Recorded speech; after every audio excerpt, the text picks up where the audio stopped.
Good afternoon, everyone. I am pleased to be back here today and be able to talk again about our STS-107 mission. Happy to see the coverage resume.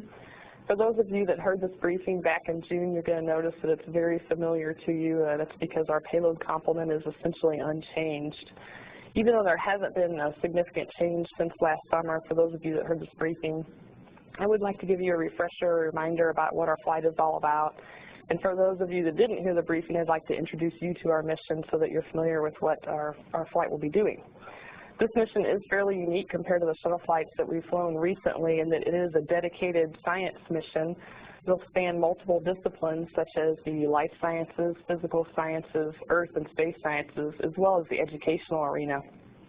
This flight involves multiple NASA centers, the international community, and universities and schools throughout the world. Dr. John Charles will be giving you the science portion of the briefing, as Raj said, but I just want to give you an example of the kinds of things that we'll be doing during our flight and how they have potential benefits for all of us here on the ground.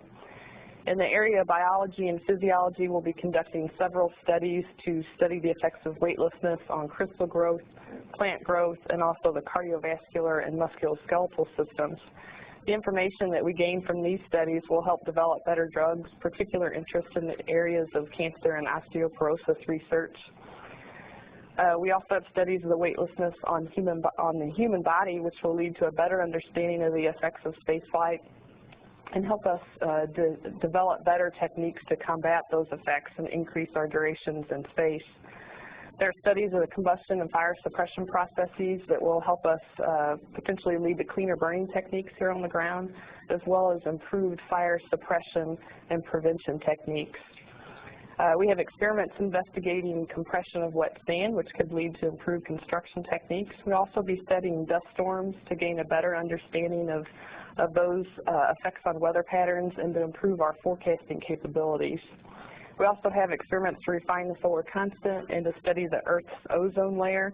We also have several experiments to demonstrate new technologies such as water recycling, thermal control, communications, and navigation. So that just kind of gives you a flavor for the wide variety of things that we'll be doing during this mission and how it's very important not only to the folks in NASA and the scientific community, but really everyone around the world.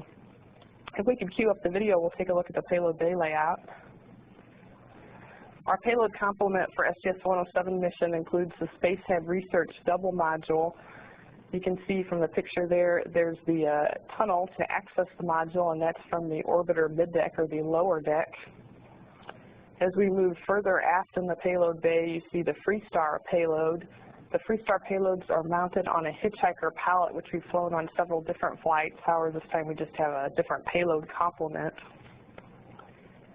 And as we continue even further aft in the payload bay, you'll see the extended duration orbiter pallet. This pallet contains the extra cryogenics to provide the power required for the 16-day mission.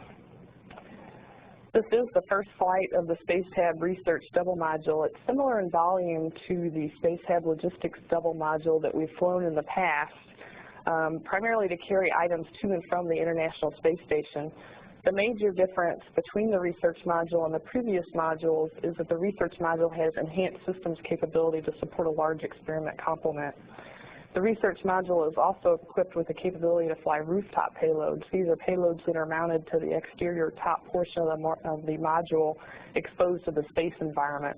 For STS-107, we have 3 rooftop payloads. We have COM2plex, which is a cooling system experiment. We have MISTRS, a radio frequency detection and location experiment, and StarNav, a navigation system that's designed to test a new algorithm for determining a spacecraft's orientation in space. Once again, we'll cue up the video and take a closer look inside the Space Hab. Again, you see the exterior drawing with the tunnel where the crew will access from the orbiter middeck into the forward portion of the module. The most forward end contains some of the stowage compartments for the experiments and systems hardware. As we open it up, you'll see that forward wall with lockers and stowage compartments. We do have some of the equipment used to control the experiments and collect data mounted on that forward wall, but most of the Space Hab systems are underneath the floor. As we look further into the forward portion of the module, you'll see sort of a vacant space on the left side of the screen, and that's where we'll have an ergometer, which is just a stationary bike that's used for the Advanced Respiratory Monitoring System experiment. There's also additional stowage capability in the forward module. As we proceed on through the module, you'll see what we call the intermediate adapter, and that's just a fancy word for a wall that separates the two portions of the module. So as we look inside the aft portion, you see the vapor compression distillation flight experiment, which is the water recycling experiment. And on the opposite side, we have the combustion module experiment, the two racks supporting that experiment. And on the back wall, we have additional accommodations for experiment hardware. We do actually have additional SpaceHab payloads located in the orbiter middeck. These include an aquatic habitat, crystal growth and biological experiments, and an osteoporosis experiment. We typically load things that either need to be loaded late before launch or taken out of the vehicle early following landing, and the middeck is just easier access. So that rounds out our SpaceHab complement. And then we'll take a look at the Freestar palette. You see on the forward-facing side of the Freestar, we have CVX-2, which is an experiment to study the fluid properties of xenon. We have the student experiment module, which contains several student experiments. And then as we look at the aft-facing side of the palette, you see SOLS, which is the experiment to study the Earth's ozone, and then the MEDEX experiment, which will study dust storms as well as thunderstorm activity. Looking at the top view, we have the SOLCON payload, which will measure the solar constant, and then the low power transceiver, the LPT, which is a communications demonstration experiment. So there's a lot of science to be done on this mission. In order to accomplish all this science, we have scheduled the mission for 16 days. The first day of flight will be the standard launch and post-insertion activities where the crew will ready Columbia for the orbit phase of flight. On the first flight day, we will also activate the SpaceHab systems and ingress the module, turn on the necessary systems to support the crew as well as the experiment operations. Several experiments and their supporting hardware will also be configured in preparation for subsequent days of science. And then on flight days 2 through 15, those are really going to be our main science days dedicated to science operations. We'll have some off-duty time on flight days 7 and 13 for the crew, and that's just to allow them to have a little bit of time off to rest and recuperate and be able to operate at their peak performance. Then on flight day 16, the day before entry, the crew will start to ready the experiments as well as Columbia's cabin in preparation for landing the next day. They'll conduct the flight control system checkout and the RCS hot fire test to make sure all systems are ready for landing. Then finally on flight day 17, we'll close out the module and we'll plan to land at KSC.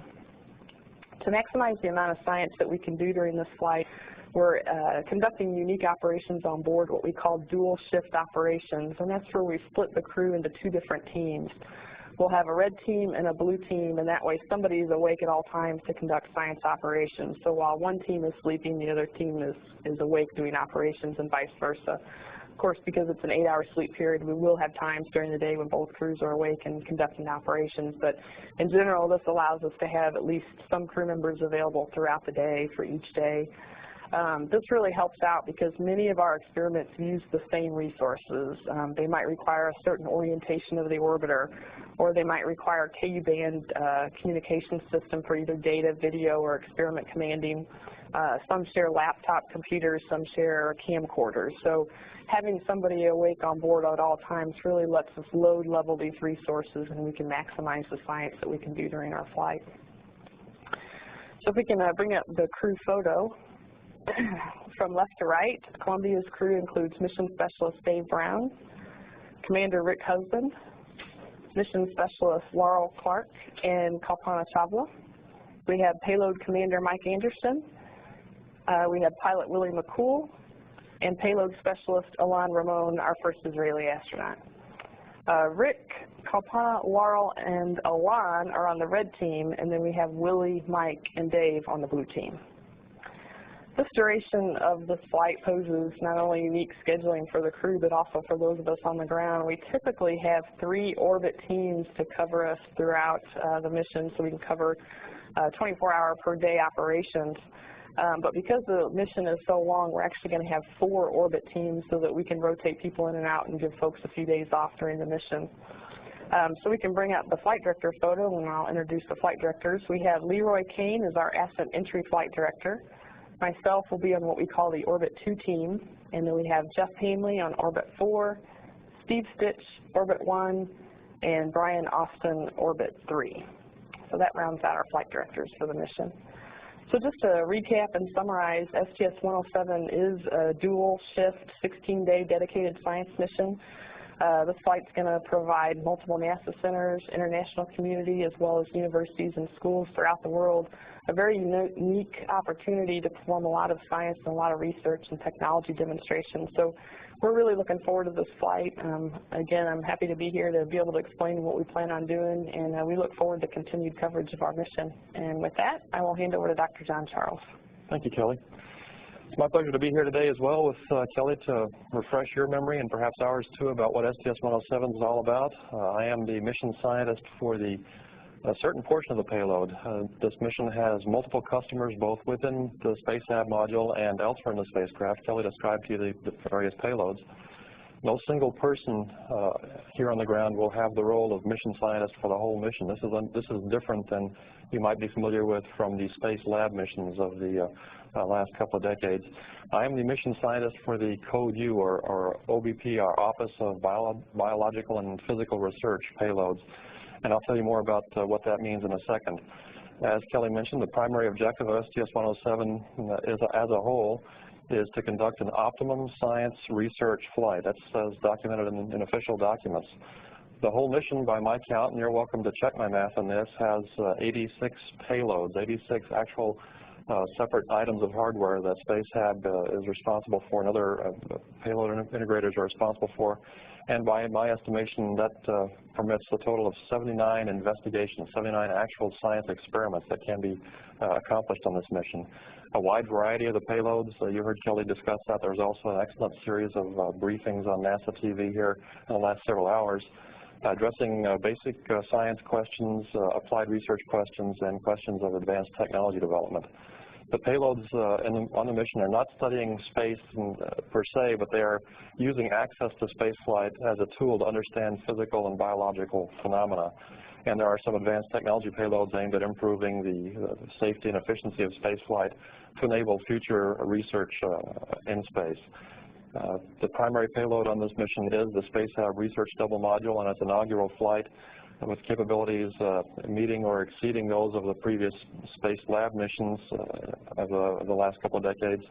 And like I say, this mission accommodates a large number of multidisciplinary payloads besides just those that I'm responsible for overseeing. In priority order, those payloads are in the commercial category. That is, those payload sponsors that bought access to space flight through SpaceHab. There is something called ESA-NASA barter, in which case NASA is providing access to ESA in exchange, ESA being the European Space Agency, in exchange for the use of aircraft to transport space station modules on Earth. There's something called the NASA ISS, International Space Station Risk Mitigation Experiment, testing an item of life support hardware for the space station. And then last but not least on that list of priorities is the OBPR, that's the experiments that I'm responsible for. You also hear them called Code U. That's just an internal mailing code, but that seems to be the one we respond to the most often. We may be the lowest priority in the mission, but we are certainly not shy about asking for our share of resources. OBPR, the experiments that I'm talking about, require up to 60% or more of the mass available in the SpaceHab module, 58% of the volume, 71% of the crew time, largely because of the medical experiments that we're undertaking, and 20% of the energy. We're light on energy but heavy on everything else that SpaceHab can provide. One of the additional payloads not inside the module that's provided by Code U is the critical viscosity of xenon, which is CVX, which is on the Freestar palette that Kelly described to you. SpaceHab leased the Research Double Module to NASA in exchange for the ability to sell a portion of this module to possible commercial customers. And SpaceHab, of course, has received market access to spaceflight aboard STS-107 and priority for its commercial payloads. That was part of the deal, is that the commercial payloads have the first priority order, as I listed earlier. And this priority order is used primarily in assigning the payloads by the mass required and the other resources required to put those payloads on board. As I say, I'm the mission scientist for a portion of the payload. Other portions of the payload will discuss their experiments or have already. Like I said, there was a briefing on NASA TV earlier today. There will also be opportunities at Kennedy Space Center, I believe, about L-2 days. And other opportunities can be arranged, I am sure, from the other payload providers, as you may wish. There's also several websites with information. I think an excellent one is the spaceflight.nasa.gov. There's also one that's spaceresearch.nasa.gov, which is published by CodeU to describe the investigations that we have on board. Let me briefly list for you the variety and the quantity of investigations that we're looking at on STS-107. And I'm talking now not just about the CodeU payloads, but about all the experiments on board that I could count up. In the biological sciences, we have 7 investigations in the area of cardiovascular physiology and cardiopulmonary changes in spaceflight.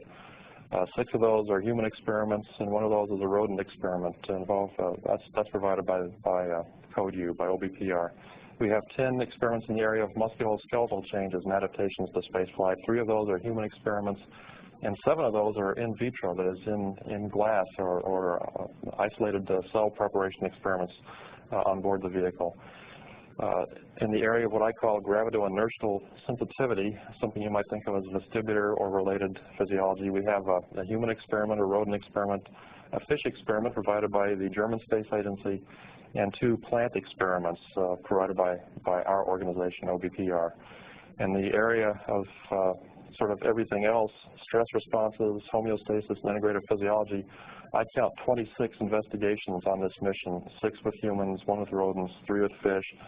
And we get creative, 1 orb weaver spider experiment, we have a silkworm experiment, we have 2 insect experiments, at least 1 plant experiment, and others at the microbial and cellular and genetic level. So a lot of emphasis on this mission on the biological sciences. In the physical sciences and the space products development, 14 experiments in the area of crystallography and molecular structure, 3 experiments in the area of combustion physics in space in the absence of gravity and convection, and 5 materials sciences, material properties experiments, including 2 from NASA, CodeU, the mechanics of granular materials and the critical viscosity of xenon, both of which take advantage of the weightlessness of orbital space flight to understand basic physical processes in ways that can't be done on the ground. Advanced technology, we have 1 experiment evaluating a different way to encapsulate drugs, microencapsulation of drugs, and we have 5 investigations of spacecraft engineering, attitude control, life support, communications, heat transfer, and the like. And in the area of Earth and space science, apologies to the Earth scientists and the space scientists, I've lumped those together. 4 atmosphere-related experiments, including the MEDEX investigation from Israel, and 1 solar viewing, the SOLCON investigation, looking at the sun and documenting any changes in the solar output over the last several decades. And by my count, 15 student experiments, including 6 of the biological sciences and 5 in technology themes, and others that are embedded in other portions of the list I already told you about. I think the bottom line for the research that's being done on STS-107 within CodeU, within the Office of Biological and Physical Research, and across the entire payload of the mission, is that there are many common topics and many themes common across all the payload sponsors. And in some cases, the same scientists and institutions are represented under more than one of these categories that I've mentioned to you, the commercial, the ESA barter, the NASA RME, and the CodeU experiments. The scientific inquiry of this kind of mission, scientists will find a way to maximize their access to the novel and potentially fruitful environment of spaceflight, whatever is required to do the experiments in space. And in recognition of that fact, I wanted to repeat for you once again, because I'm very proud of it, the fact that our logo for the mission, our motto for this mission, rendered in Latin, is Ex Orbe Scientia, which I am assured means from orbit knowledge. Thank you very much. Thanks, John. We'll take questions here in Houston before going around to the other NASA centers, and we'd ask for you to state your name and affiliation to start off. Start off with Mark.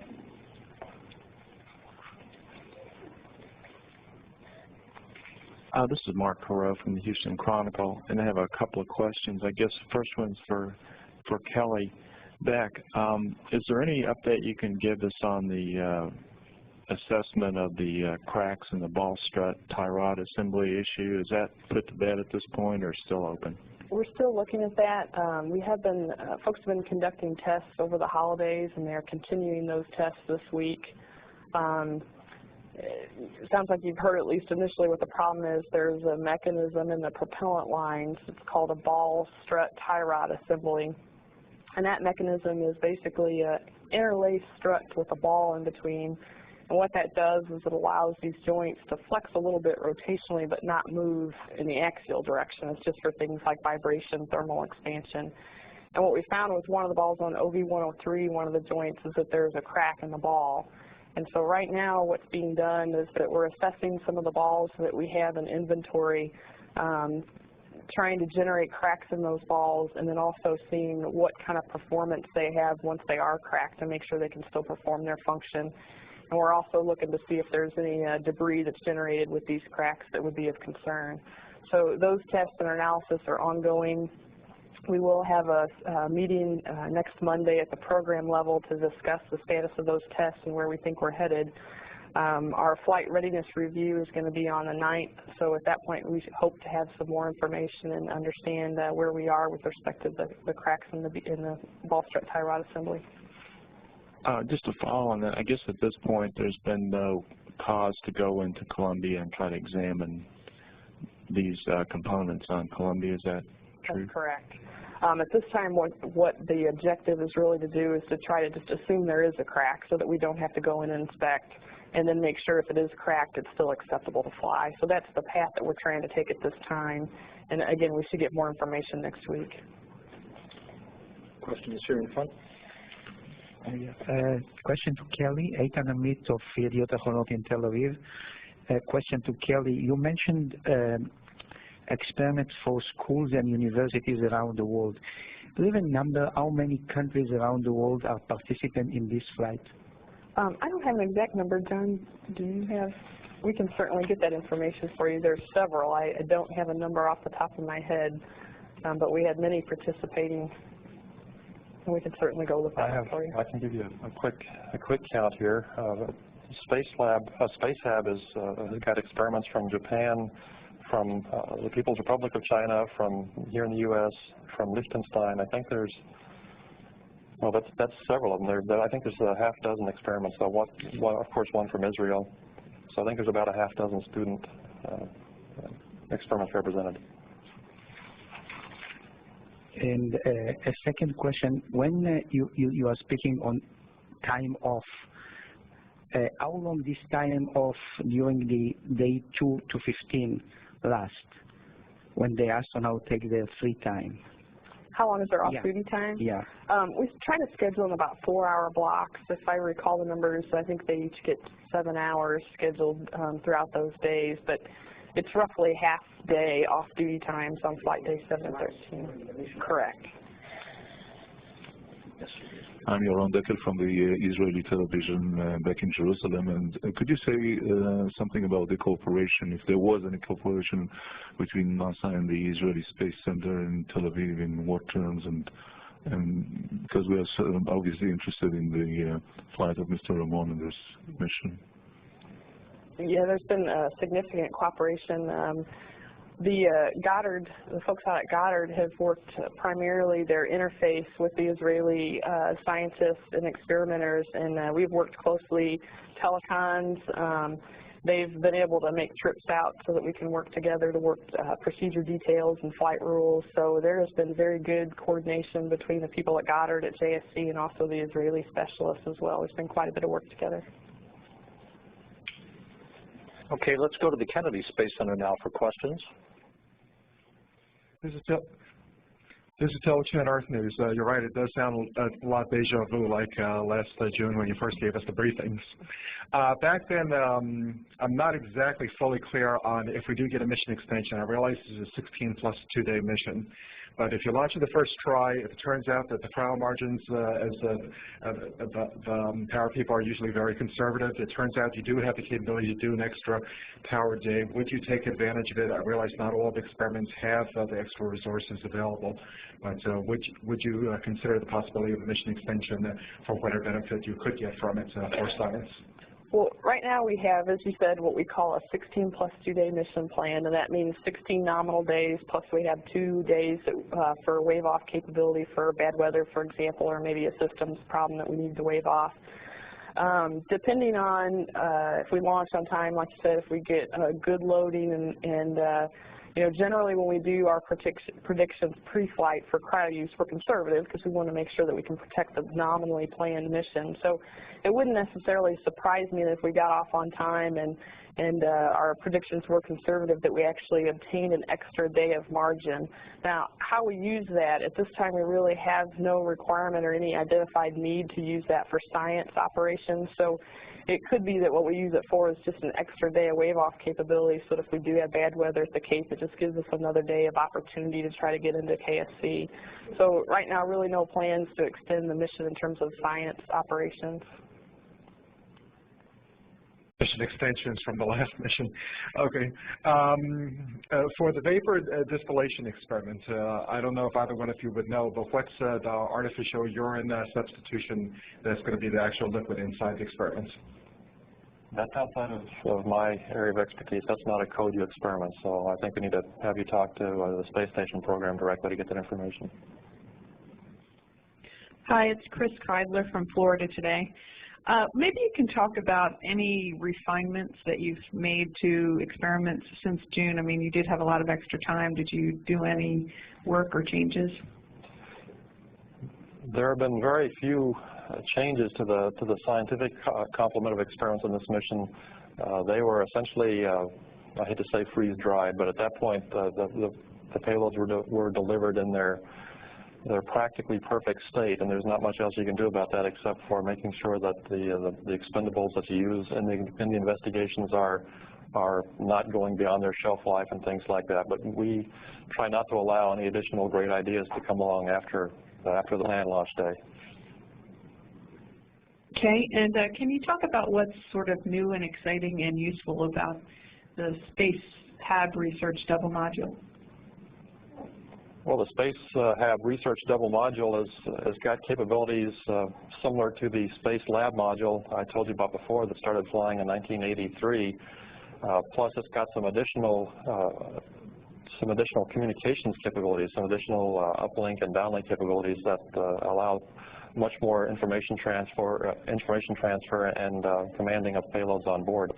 So we're just happy to have a facility as advanced as the Research Double Module to do this kind of investigation, and it's the first flight, and we're sort of hoping that it's not the last flight of this particular module. Good afternoon, Peter King with CBS News Radio. And for Kelly, we know, of course, mission control is a 24/7 operation during a mission, and I'm just wondering if there is any special challenge because you're always going to have part of the crew up and running. Yeah, it is a special challenge from a workload standpoint. You know, not only are we following along with the crew and their activities to help support them real time, but we're also looking at the next shift's plan and putting that together so that we can uplink that and give that to the next crew that's about to wake up. So it is an increased workload that we normally have, but we've aligned ourselves in the control center to really help mitigate that extra workload. The Space Hab team actually has a replan team as well as a real-time execute team, so they can kind of focus on those major tasks at hand, but of course they coordinate so that anything that maybe happened a little differently during real time can be factored into either the next shift's plan or the subsequent day's plans. And same way with the shuttle flight control team, we have the payloads officers group, which is going to primarily be following the real-time operations, but also providing some input into that replanning process. And then we have our flight activities officers, our planners, who are really putting the next shift's plan together, but still monitoring what's going on again so they can incorporate changes into future plans. So it is a little more workload, but we practice it in our sims and we're comfortable with it. And actually it makes for all three shifts being busy and exciting, so it's a nice change pace. This is for Kelly and I guess for John as well. Now you know that you're doing some interesting work, or there will be interesting work going on up there during this mission, but you know that there's going to be so much focus on Colonel Ramon flying, and of course with the extra security issues and that kind of thing, there's always a good chance that that may overshadow the rest of the mission. I'm just wondering if your feelings on that, one way or the other. Well, I don't think there'll be any overshadowing. I mean, we have had increased security measures in place since the 9/11 event, so that's really not a new thing for our flight. We've been doing it. The measures are there. We're all comfortable with them. So I don't think that'll really overshadow us. We're really excited to have Alon on the team and on the crew. He's an important part of the team. He contributes a lot to the mission, and it's exciting to see another country get to have a first into space. So we're really anxious for the flight and happy to have Alon on board. This is Chen again. Let me give you another Alon question, but from the other side. For the MEDEX, how much crew time and how much timeline time has it been allocated in terms of all of these resources, juggling everything together? Well, I have to go back and check all the numbers for how it all racks up. MEDEX is one of those payloads that, because it is a ground viewing certain regions looking for the dust storms and also some secondary objectives to look at thunderstorm activity, there's generally a sequence of MEDEX observations. Now, each individual observation may only be a few minutes the pass that they're looking at, but there is some time to get it set up. In some cases, depending on crew availability, those observations can be ground commanded, but in other cases, we do have crew members, Alon and other backup crew members, performing those operations themselves. So the rack up, really when you look at the timeline, it's the number of observations. We've tried to maximize the number using the ground command, since every observation won't necessarily have a dust storm, so that we can really maximize the science that we get from those observations. And do you happen to have the sunrise time at Edwards Air Force Base for February 3rd? I do not, but we can certainly get that for you. It's Peter King with CBS one more time, and this is for John Charles. I'm just wondering, we all know that the scientific process can be long and drawn out, and we live in a fast food society where people want to know things quickly. I'm curious as to how soon or how long it will be before we see or know some of the results from the investigations that are going on during this mission. Will we see or hear any of those eureka-type moments during this, or is it going to be much further down the line? It's going to be much further down the line. I'm going to be asking the investigators, at least in the portion of the mission that I have something to say about, to come together for a post-flight science reporting, approximately 1 year or 18 months after the mission. I'm not going to ask anybody to withhold any information, any breakthroughs, any eurekas before that. I hope we get some eurekas in flight, but I will not be disappointed if we don't, because the in-flight portion of the investigation is primarily data collection. The data analysis will start thereafter and may well take a year or more for the scientists to see whether they have accomplished what they proposed to NASA to do. Okay, we'll go to NASA headquarters now in Washington for questions. Warren Leary, New York Times. A MEDEX question that you may be able to answer or may not. Because of the 6-month delay in the flights, how does that affect this experiment, particularly with dust storms being kind of seasonal in frequency and intensity? Are we going to get better data now because of this delay, or have we lost something? Well, you're right, it is seasonal. Depending on the season, the dust storms in various areas will be more prominent. So what we've done is we've included both regions of interest that we're looking at. We've expanded them a little bit and increased some of the requirements, relaxed some of the requirements to view those storms. So, dust storms are fairly unpredictable, which is why we're, from a long-term standpoint, which is why we're trying to do the experiment. But it's hard to say how many we would expect to be able to observe, but again, that's why we've tried to maximize the opportunity and the timeline so that if there is a dust storm out there, we'll be able to catch it and collect the data from it.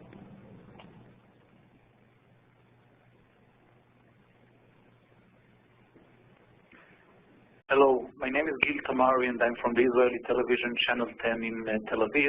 And I would like, first of all, Kelly, if it's possible to get some clarification about the first subject, about the cracks that you mentioned. Is it possible that by January 9th you will decide to delay this mission again? And if yes, how long will it be delayed? Well, yeah, I'm really not able to answer those questions. Again, we haven't even started the flight readiness discussions yet. We do have a very rigorous process to go through flight readiness to make sure all systems and all organizations are committed and ready to fly. So those discussions will start next week. Folks are looking over at the data they've collected so far in the tests, and there'll be tests that are continued.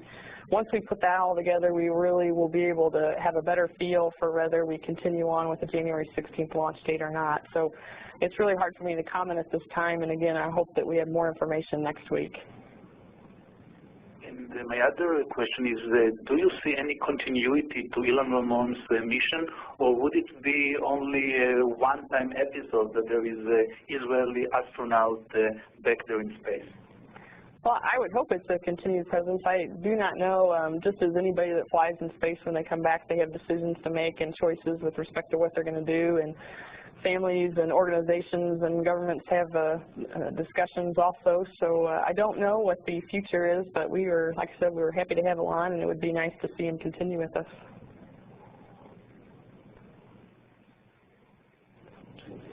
Okay, that's it at NASA headquarters. Now we'll take questions at the Dryden Flight Research Center at California.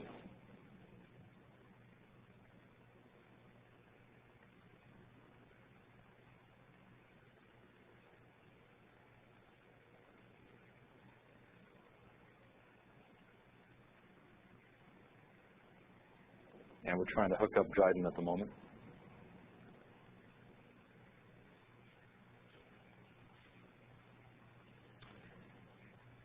Okay, while we try to hook up Dryden, do we have any follow-ups here, Mark? Mark Carreau from the Houston Chronicle. I have a couple for Dr. Charles. If memory serves, I think the STS-95 flight neural lab were the last time you did something of this similar nature of a space flight. I just wonder if do you have anything on the books right now down the line to do this type of flight again, a dedicated science mission, or is this sort of it for the foreseeable future? As far as I know, this is it for the foreseeable future. There are continuing discussions about whether we want to put these kind of missions into the manifest, into the shuttle manifest. But I don't know of any decision. I don't know of any decision that's been made to go ahead and do that. The research level module would seem to me to be available for future flights. We can do this kind of research on shuttle missions up to the space station. Some of these experiments can be accommodated on taxi flights as well. So I think those decisions are still being made at headquarters. Could you give us a sense, as best you can, how this mission sort of came together in this time frame of space flight, since most of the missions are dedicated at the moment to the assembly of the space station, and most of the research is sort of headquartered there on the space station? I know this has been around for a long time, this flight, but can you kind of give us your historical take on how it came about? As I recall, the request came, or the direction actually came from Congress to make sure that the scientific community that's involved in spaceflight investigations was able to stay current and productive during the build-up phase of the International Space Station. The International Space Station is turning out to be very productive in terms of the research that can be done, but we're all familiar with the overhead that's required in terms of continuing station operations, especially with a crew size of 3.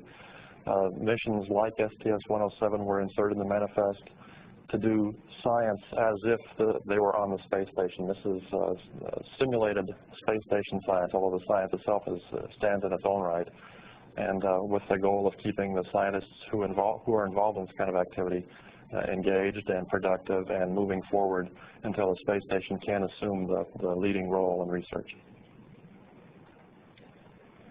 Two more questions, Eitan Amit of Yediot. Will the Columbia shuttle be modified to dock to the station after this mission? And a second question is, after they are back, how long you will hold the people for all kinds of medical checkups, examinations, etc.? And the plan is to be able to use Columbia for future space station missions. That is a plan, and it will be modified after the 107 flow. And in terms of post-flight data collection, I believe that's on the order of 10 days to 2 weeks of intensive data collection, but some of the data collection is then continued on a more intermittent basis for months afterwards, depending on the investigation. But up to 2 weeks? I think, I'm not recalling the number off the top of my head, but it's on the order of a week or 2 weeks after flight that the crew is actually asked to be as available as possible. Okay, I think that's all the questions we have for today's. Good afternoon and welcome to the pre-flight briefing for the STS-107 crew. Today we'll begin with some short introductions and then a short discussion about the mission, and then we'll turn pretty quickly to questions and answers. I'd like to begin by introducing the commander of the mission, U.S. Air Force Colonel Rick Husband, who's a veteran astronaut, having flown on STS-96 in 1999. With that, I'll turn it to Rick, and we can introduce the rest of the crew. Thank you, Doug. I appreciate it. We appreciate this opportunity to come and speak to you today and answer questions. We have a 7-person crew for STS-107, and our mission is a little bit different from most of the missions that have been flown recently that have been going to the International Space Station. In our case, we'll be going up with a research double module built by SpaceHab in the payload bay of the shuttle. We won't be going to the space station, and we will be doing 16 days worth of science throughout the course of our mission. We've got the crew split up into 2 shifts, the red shift and the blue shift. We'll be working around the clock doing our experiments. The experiments are ones that are from various disciplines, physical sciences, earth sciences, life sciences, and we also have some emphasis on education in trying to interest children in science and technology through the course of our mission. We will be working on experiments that are international in nature, of course, with NASA being the lead agency. We also have participation from the Israeli Space Agency, Canadian Space Agency, the Japanese Space Agency, and the European Space Agency with several of our experiments. And in the orbiter itself, we will have experiments in the mid-deck. We'll have a few experiments there. We'll have the bulk of our experiments back in the SpaceHab. And then we also have some additional experiments out in the payload bay where we'll be, like I said, working around the clock on various disciplines with the ultimate goal of trying to increase our knowledge of the different areas that we're looking at, and also to try and come up with different improvements in various knowledge about how to improve life for people here on Earth. At this time, I'd like to give the rest of the crew the opportunity to introduce themselves, and to my right is the pilot for the mission, Willie McCool. My name is Willie McCool. I have the privilege of actually being Rick's co-pilot. I sit in the right seat, so it's a little bit of a NASA misnomer when I'm introduced as the pilot. I was, prior to coming to NASA, a Navy pilot. I flew the EA-6B Prowler. This will be my first flight on board the Space Shuttle Columbia. To my right is Dave Brown, who is my co-pilot on Ascent, sitting behind me in the MS-1 position. As you just heard, I'm Dave Brown. I'm a physician, also have been a Navy pilot, and I'm a member of the payload crew once we get on orbit, and really looking forward to a lot of the physical sciences in particular, and I'll be working with Willie on the blue shift. To my right is Colton Estrava, KC. I serve as Mission Specialist 2 on this flight, the flight engineer. My background is in aerospace engineering. Before coming to NASA, I did research in the area of computational fluid dynamics. I have flown once before on STS-107. On this flight, I'm assigned to lots of experiments, prime amongst which are combustion module, doing combustion studies, and crystal growth as in materials and proteins. I'd like to next introduce our payload commander, Mike Anderson. Good morning. My name is Mike Anderson, and as Casey said, I'll be the payload commander for this flight. So I've worked hard to help Rick bring together the payloads on this mission and get everyone trained and everything prepared for this flight. This will be my second flight. Prior to coming to NASA in '95, I was a pilot in the Air Force, much like Rick, but I flew a large aircraft, heavy aircraft. And very much looking forward to this flight, and just can't wait to get up there. Sitting next to me will be Mission Specialist number 4, Laurel Clark. Good afternoon. My name is Laurel Clark. I'm from Wisconsin and also in the Navy position. I'm really excited. This is my first flight going to space, and while we're doing a huge number of different science experiments in different disciplines, I'm especially excited about the wide range of medical experiments that we're doing that will benefit people that I know and patients here on Earth. The final member of our crew and wonderful crewmate and good friend is Alon Ramon. Hello, my name is Ilan Ramon. My background is I'm from Israel. I've been in the Israeli Air Force for a long time. I'm a husband to Rona and 4 wonderful kids. And I'm honored and privileged to be on this flight with this wonderful team. And I'm not talking only about the astronauts. I'm talking about hundreds of scientists, flight directors, trainers, and so on. So I'm happy to be here. All right, with that, we'll return here for some questions and answers, and starting off with Mark Carreau. Thank you, Mark Carreau from the Houston Chronicle. My first question is for Colonel Husband. How have you kept everybody crisp and ready to go? I know it must be a little bit frustrating to wait as many months as you've had to wait this past year. Have you kept everybody in top form? Well, I'd say that we have been fortunate enough to do a good job in our training, and I have to say that I give all the credit to the rest of the crew and the hard work that they've put in, and I also give a lot of credit to our training team and the folks who have been working with us for the last 2 years now in making sure that we know all the different things we need to know about the various systems.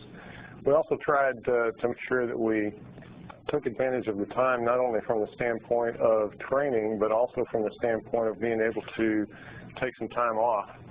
So last summer, whenever we found out that there was going to be a delay, we saw a tremendous opportunity there to go ahead and take some summer vacation that we wouldn't have otherwise had. And then we were able to take some time at Thanksgiving and Christmas as well. So I think we've maintained a really good balance, and we're definitely ready to go, and folks are performing very well. Thank you. I'd sort of like to ask the same question to Colonel Ramon. You're a patient man along with your colleagues, but I wonder, does this make the experience all the better to finally get here after this long wait, or did you kind of wear out and have to rev up again to get here? Well, as you said, I have a lot of patience, and to be with these magnificent crew members, it's a pleasure. So I don't want to be delayed again, but I'm sure we will have a wonderful time together, as we already had in the last 2.5 years of training, and I'm ready to go.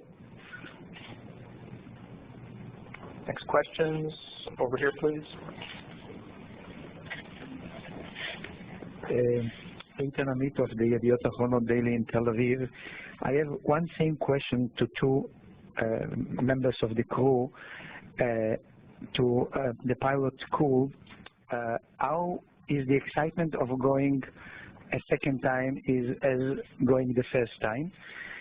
And the same question to Kalpana. And another question to 2 that go first time, that's Colonel Ramon and Laurel. What is the first thing you anticipate to see? What you think you are going to do the first thing you come to space? Shall I deflect the question to somebody that has flown twice? This will be my first flight actually, so as much as Okay. Well, I would say I'm definitely looking forward to going, and just from what I experienced on the first flight, I'm very much looking forward to going again, and especially on this flight, getting to stay up for 16 days. On my first mission was a 10-day mission, where we flew up to the International Space Station and docked with it and did some installations and repairs and things like that before it was actually permanently manned. And this mission being of such a different nature, I'm definitely looking forward to that with the dual shift operations and the extended length. Same excitement? Absolutely, absolutely the same excitement. Probably more, in fact. At this point, there's probably maybe a little bit less nervous anticipation about the unknown than there was on the first flight. Same question to Kalpana, if you please. Sure. I'm looking forward to this flight, of course, and I think part of the reason is having flown once before. One of my colleagues here in our office used to say that after you go to space once, you sort of get addicted and you want to go have that same experience again. And that's precisely what I feel, especially the part about looking out, looking at Earth, looking at the stars during the night part of Earth, just looking our planet roll by and the speed at which it goes by and the awe that it inspires. Just so many such good thoughts come to your mind when you see all that. And doing it again is like living a dream, a good dream once again. So I'd also like to add to something Rick said. I think because of the delay especially, the nervousness has lessened quite a bit because now we are just waiting for launch day. So in some sense, there's more room to enjoy the excitement that, oh yes, this is coming. Mm-hmm. Did you want to follow up with the two that haven't flown? Yeah. The two astronauts that go first time, what they will do first when they come to space? What you think you will do first?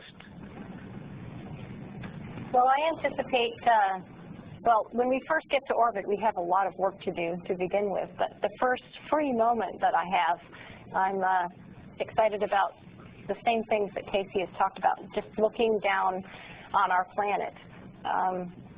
I've heard numerous people from our office talk about it, but even before I came here to Johnson Space Center, when I found out I was going to have the opportunity to be an astronaut, I thought about how stunning the photographs are from looking down, the photographs that we take, and knowing the difference between standing by the side of the Grand Canyon and looking at it and soaking it in, as opposed to looking at a photograph.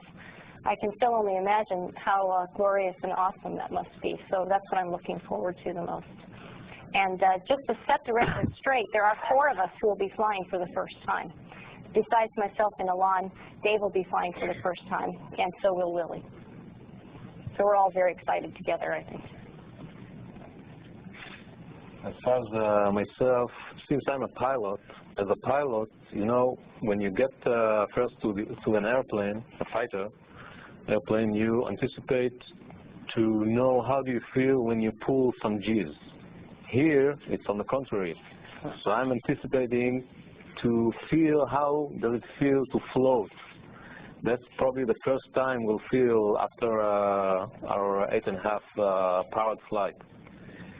So I'm looking forward for that. And the next thing I would look for, and as Laurel said, we're going to be busy, but the first opportunity for me would be to look for dust storms in order to be able to have a mission success for MIDEX, for the Israeli team and experiment, as well as looking through the window and see Israel and Jerusalem from space.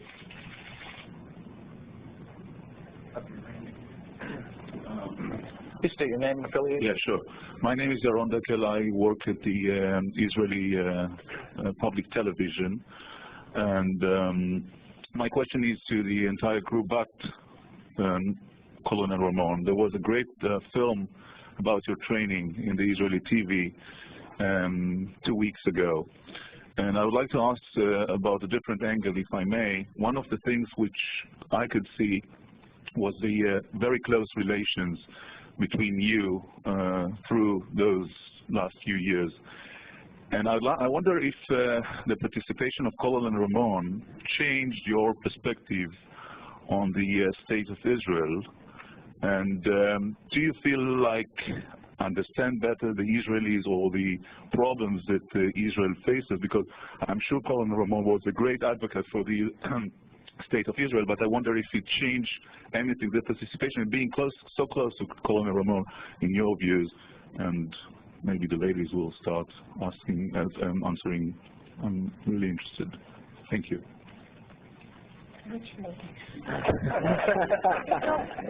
can give a comment that I have long been in favor of exchange programs and those sort of things for high school students, and at any age. I do have a different feeling, I think, toward Israel, just because I've gotten to know Ilan and his family and the other research people who are involved in the Israeli payloads.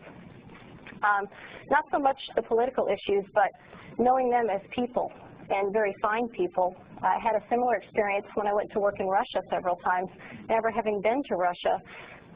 It's also wonderful to meet people in their own country, and I hope very firmly to someday visit Israel now that I know people there and are close friends with them. I would like to say knowing Ilan is truly a privilege. He's easily one of the best people, if not the best person I've met and worked with. And I've learned tremendously from him. One of the things that has really impressed me that it does not matter what job he's assigned to on the crew. He puts all into that task, and he's very professional and just excellent in doing it. And he has this sense of humor where he would make fun of himself. And we are all just in awe because he can get away with it because he's so good. One of the examples I have from recent times is in one of our sims, there is a bicycle on which you are supposed to exercise, and some data measurements are taken. And of course, in our simulator, we do not have the real bike.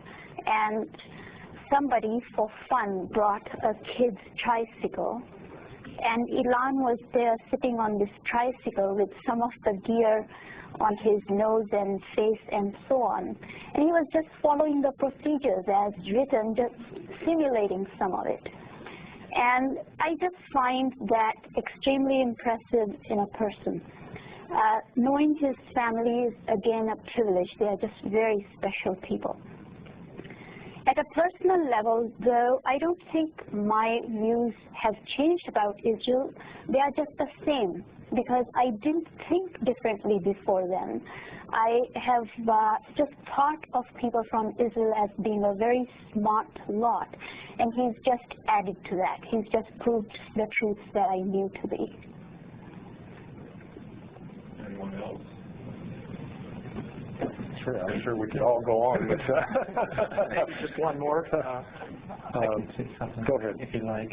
One thing that's impressed me about not only Ilan and his family, when somebody comes to a foreign country, as he and his family have done, you'd expect the recipients, the host, which is the 6 of us who are U.S. citizens, to embrace the newcomer, and in many respects it's been just the opposite. I remember when we were first assigned as a crew, Ilan and Rona and the children would have us over on Friday to celebrate the Israeli tradition of having Friday evening meals together. And so, in a sense, the Ramones embraced the STS-107 crew as much as we embraced them, so that was very admirable. All right, thank you. Seeing no additional questions here at JSC, I'd like to move to the Kennedy Space Center. I understand we have 3 reporters over there. Good afternoon, Peter King with CBS News Radio, and I kind of hate to put a downer on the spirit of this whole thing, which is very, very up, but there has been so much talk about security issues and that kind of thing. This is directed for Colonel Ramon. I'm just wondering, especially during these turbulent times, are you concerned about you or your family being possible targets for terrorists before, during, after this flight? On the contrary, as you just heard, we are talking about people here, and there's no better place to emphasize the unity of people in the world than flying to space. And people, my crewmates, just talk about me or Israel, but it goes the same for any country, Arab country, whatever. We are all the same people. We are all human beings, and I believe that most of us, almost all of us, are good people. So I'm not thinking myself or my family as targets, but as human beings. And this flight especially is going to take care of a better life on Earth. Although we are going to space, we are going to take care of better life on Earth. Colonel, you've said that you're not a religious person, but because you're flying in such a high-profile position right now, that you represent Jews not in Israel, but all over the world, I'm curious as to what Jewish observances or religious observances you will hold in space or make in space, and particularly, how will you observe the Sabbath? As you mentioned, I'm not following the rules exactly. I'm secular in my background, but I'm going to respect all kinds of Jews all over the world, and I will try to make some symbolic traditions up in space, as already was done, by the way, by astronauts like Dave Wolf, for instance, who used the cradle, if you can remember. So I'll try to make my best to take any opportunity to emphasize several traditions if time permits. This is Telechan Earth News. I'm glad I have the opportunity to talk to you folks again and catch up on some of the things I missed last time. Laurel, you never told me what you were going to be carrying for your high school from Racine, Wisconsin. And also back in June, you mentioned that your child's main concern was that mommy wasn't spending as much time with him because she's busy training for space flight. I assume he feels even more so now because of the additional 6 months. Any thoughts about that? Well, I don't remember the question about my high school, but I am taking actually it's an academic patch that you can wear on your letterman's jacket that symbolizes William Horlick High School from my hometown of Racine, Wisconsin. My son, I think, is a typical 8-year-old. He loves to spend time with his mother and father, and actually the last 6 months in some ways have been a blessing. As Rick mentioned, we've used them to do many things, including to increase the amount of science we're going to be able to do, or at least to increase the efficiency. But the other thing we've been able to do is to spend some time with our families, and I just got back from a week and a half spending time with him, and while he wishes I wasn't going to be away, he is excited about what we're going to do and about going to see the launch. And for Alon, I've asked several of your crew members this, but I realized I never asked you. There's some seminal events in history where everybody remembers exactly where they were and what they were doing, like the moon landing. And of course, unfortunately, in recent times, 9/11, and wondering where you were, what you were doing, what were your reactions then. You had already been assigned to this mission, obviously, and any particular feeling that our country had to experience, unfortunately, what Israel has had to deal with in almost all of its existence. Well, it's very interesting to say, but I was in the same place when the first man landed on the moon and on September 11th. And I was in Europe. On the first time in '69, I was just traveling with my parents, and this time I was actually making a trip with my father and brother, touring my father's birth city, which is Berlin. So I was in Berlin in September 11, and I was astonished as anybody. I got a call from my wife. She was watching in real time what happened here, and since then we were watching the TV as everybody. And unfortunately, as you said, I feel like the people in the United States and the people in Israel got closer, unfortunately, because of these circumstances. Hi, this is Chris Kreidler from Florida today. This question is for anybody who'd like to answer it, but I wonder if you could talk a little bit about what your last-minute preparations are going to be as this flight gets closer. Will some of you be sleep shifting since you have to work 24-hour shifts, and are you undergoing some last-minute blood tests and things like that since some of you will be guinea pigs in space? I guess I can answer that question. Yeah, our last few days are going to be pretty busy as we'll be giving a lot of samples and preparing some last baseline data collection as we get ready for flight. But, you know, preparing for a space flight is a lot like a final exam. No matter how, you know, early you start preparing for the exam, it comes down to those last few days when you still have quite a few things you have to kind of cram into your mind and get ready for. So, you know, even though we've been training for 2.5 years for this flight, I'm sure there's still a lot of loose ends and a lot of loose things that kind of tie up at the end, and we'll all be busy doing that. We are going to be sleep shifting for the flight. The blue shift is going to be sleep shifting approximately 12 hours. So our nights are going to become day and our day are going to become nights. So we're going to start doing that here early next week. And hopefully by the time we fly, we'll be fully shifted and ready to get on with it and get to work. Thank you. And for Colonel Ramon, I know that there's been a lot of attention for you, and I wonder how you're bearing up under all that attention, and especially recently since more TV coverage in Israel has been occurring. Are you hearing about all this attention? Do you feel like most of it's positive? Are you getting any negative attention? I'm sure everything is positive.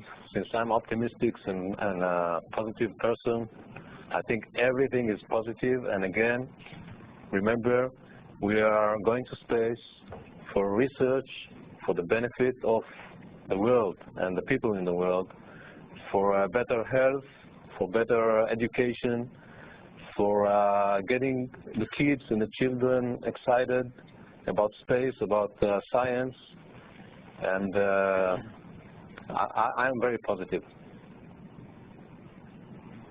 Peter King with CBS News Radio again for Colonel Ramon. Is there really a lot of interest in our space program in Israel, or is it only peaked because you're flying on this particular mission? Do people pay attention to what we're doing, what they're doing?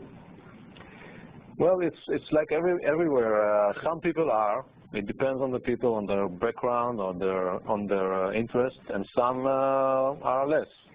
You know that in Israel today, as in a lot of other countries, there's a big, huge problem of economics and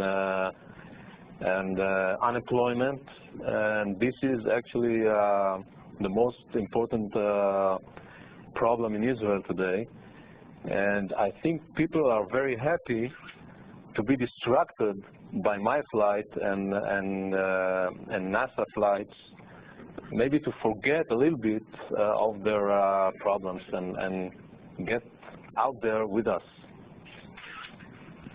And I read a while ago that you were taking a picture with you called Moonscape. Are you still taking that with you, and could you talk about it a little bit?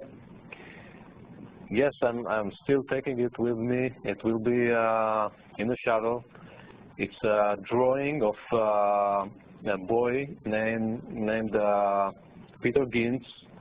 He drew this drawing while being in the camps, in the concentrated camps of the Nazis. He was then afterwards executed, and the drawing is as he imagined the Earth looking from the moon. And remember, it was long before anybody even dreamt about going to the moon. And this is kind of a symbolic drawing that I'm taking with me to symbolize the wing of the spirit of this boy. So his drawing will be with us up in space to symbolize that. This is Phyllis from Earth News for Alarm again. Sorry you're getting all the attention. What age range are your children? How excited are they about coming to Florida to see their father's lunch, or are they more excited about going to Disney World, or a combination of the two? I think it's a combination of the two. They got used to going to space because of all our delays already. So, but they are getting excited now as we get along and getting closer. I have a 15-year-old boy, a 13, 9 and 5-year girl. So the girl, she's looking for Disney, and the boys are looking for both, I think, and they are excited. And you also mentioned back in June on your VIP list that you had invited Chaim Weizmann, and you mentioned that he wasn't in any condition to travel at that point. I don't know if that's changed or not. I haven't followed his health that closely. Is he going to be able to make it, or any other special VIPs? Well, it's not Chaim Weizmann. Chaim Weizmann was the first president of Israel, and he already passed away, but it's one of his family. It's Ezer Weizmann, and he's still not be able to come, but I just got a phone call from him 2 days ago. He again wished me all the best, and he's very, very angry and envy. He would like to go instead of me. Sorry about that. I lost a piece of paper with my notes on it. For Rick, I'm hesitant to bring this up because of the possibility I might jinx the mission again. But what was your reaction back in December when you found out that another shuttle with a propulsion system fairly close to flow lighters, the Beasters, had an issue, and that conceivably, once again, guilt by association may have a propulsion problem that temporarily grounds the shuttle flight? Well, you know, leading up to just about every mission, there's usually some issue that comes up because the folks who process the orbiters and work in the program office and all the various disciplines all over the country who do all the work on the orbiter hardware do such a great job with the maintenance and inspection of the hardware. And this is just like the find back in June was actually a great find, and those folks did a super job. When we first heard about it, it sounded to me like the initial characterization was that in the end they didn't think it would be a problem, and as it has turned out, it looks like that they will come up with sufficient rationale for it to be perfectly fine for us to fly. As always, we always want to make sure that we go fly with a good orbiter, and I have no doubts in my mind that the folks working the program, the folks working down at KSC, and at all the other NASA centers and the contractors as well who are associated with maintaining the orbiters, they have that as their top priority as well as making sure that we've got a good vehicle and that we're able to fly safely. So anytime something like that comes up, it's a credit to those folks, and you know, our hat is off to them again, and it looks like, fortunately, in our case this time, we'll be able to launch on the 16th of January, and we're definitely looking forward to it. Peter King again with CBS News Radio, and this is not, this question won't jinx you, but it's for Commander Husband. And with this being a 24/7 operation, 2 crews working around the clock, those of us who've never flown the shuttle have no idea what the noise factor might be like. How tough is it going to be for one crew to sleep while the other is at work? Will they be able to hear what's going on, or are they pretty well insulated from noise and conversation? Well, to the best of my knowledge, I think we'll be fairly well insulated from the noise and the conversation. We've got sleep stations that are located on the middeck, and so they're like private bunks that we have, and they've got some liners on the inside which kind of serve to dampen the effects of any kind of noise coming in. We also plan on having the overhead speaker on the middeck turned off while each of the shifts is asleep, so that there shouldn't be too much noise coming from the radio traffic that is going to be going around the clock. Additionally, several of us, I think, have got earplugs manifested for the flight as well, so I don't really anticipate it being a problem. And you know, we'll probably over the first few days be talking to each other, making sure we get some feedback to make sure that if there is any way that we're disturbing anybody, to make sure that we try and make the appropriate adjustments to make sure everybody's able to get a good night's sleep. Hi, it's Chris Kreidler again. My question is actually about the dust storm experiment. There was some discussion in the science briefing that sort of the parameters had been expanded somewhat since it's not really the season for dust storms now. Could you talk a little bit about maybe how your approach to that experiment might be changing this time?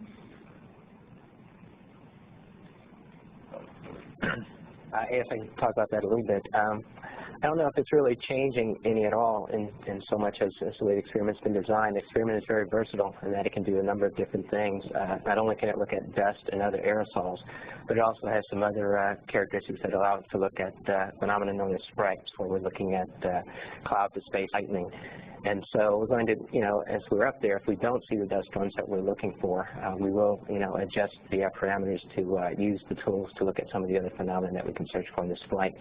So we're hoping to get some good dust storms so that we can get some really good readings on the dust and aerosol phenomena. But if they're not there, we'll aim the instruments at the clouds and look for some of that cloud-to-space lightning and some of the other things that we can do with this instrument.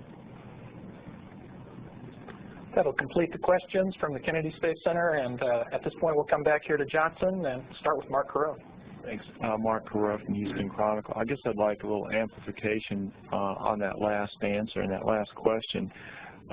What hope do you have that you'll see some dust from the Middle East or Africa moving west, or do you have some alternate geographical sites you can mention by name where you'll also be looking to see if you see some of this phenomena? I can take that.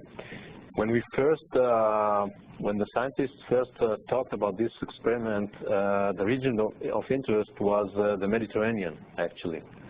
And because in the first place, the first launch date was November 30th, I'm not going to talk about the year, but November 30th, they had to think about a solution for getting improved statistics. So they expanded the region of interest to west of Africa. And in the region west of Africa, usually all over the year there are some dust storms. So in a 16-day mission, we are almost sure that we will be able to meet some dust storms. And even if we are not, there are some secondary objectives for this experiment.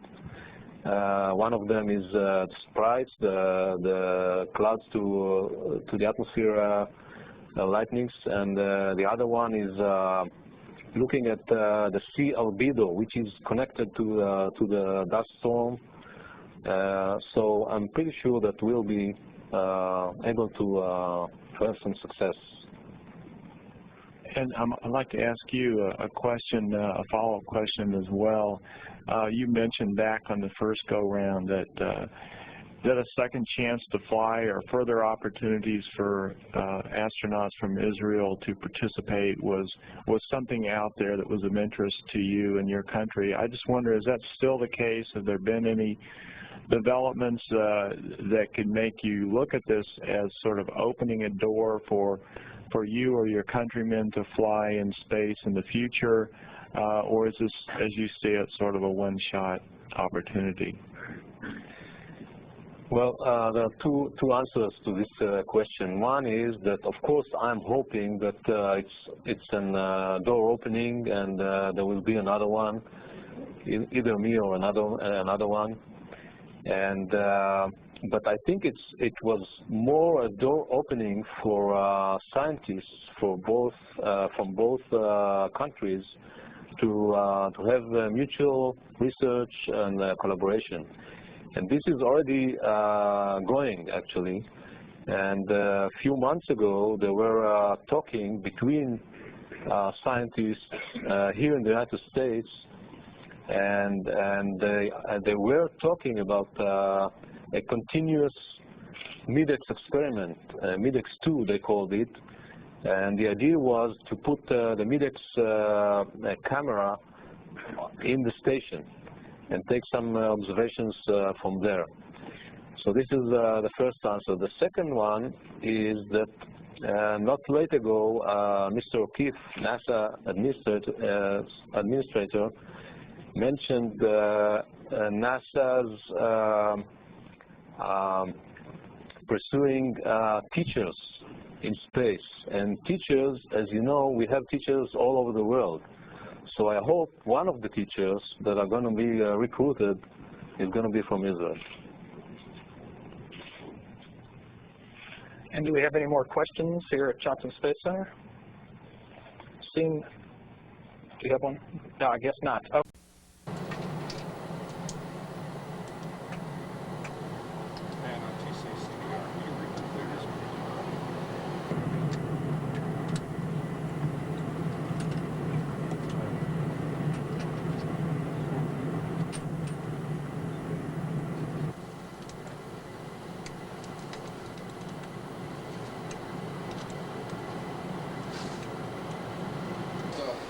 That was working great. They didn't have cooling. Their cooling went out. So they had a power problem.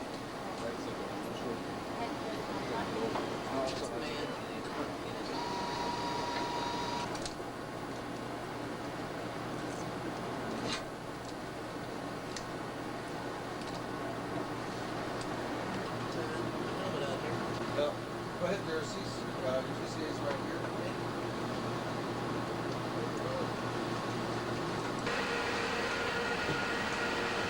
Right. It doesn't sit.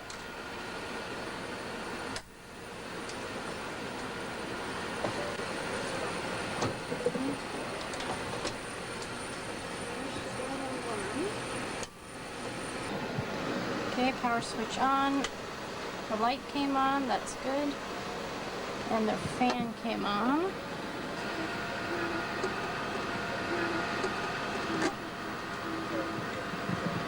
And connect 20 onto 18.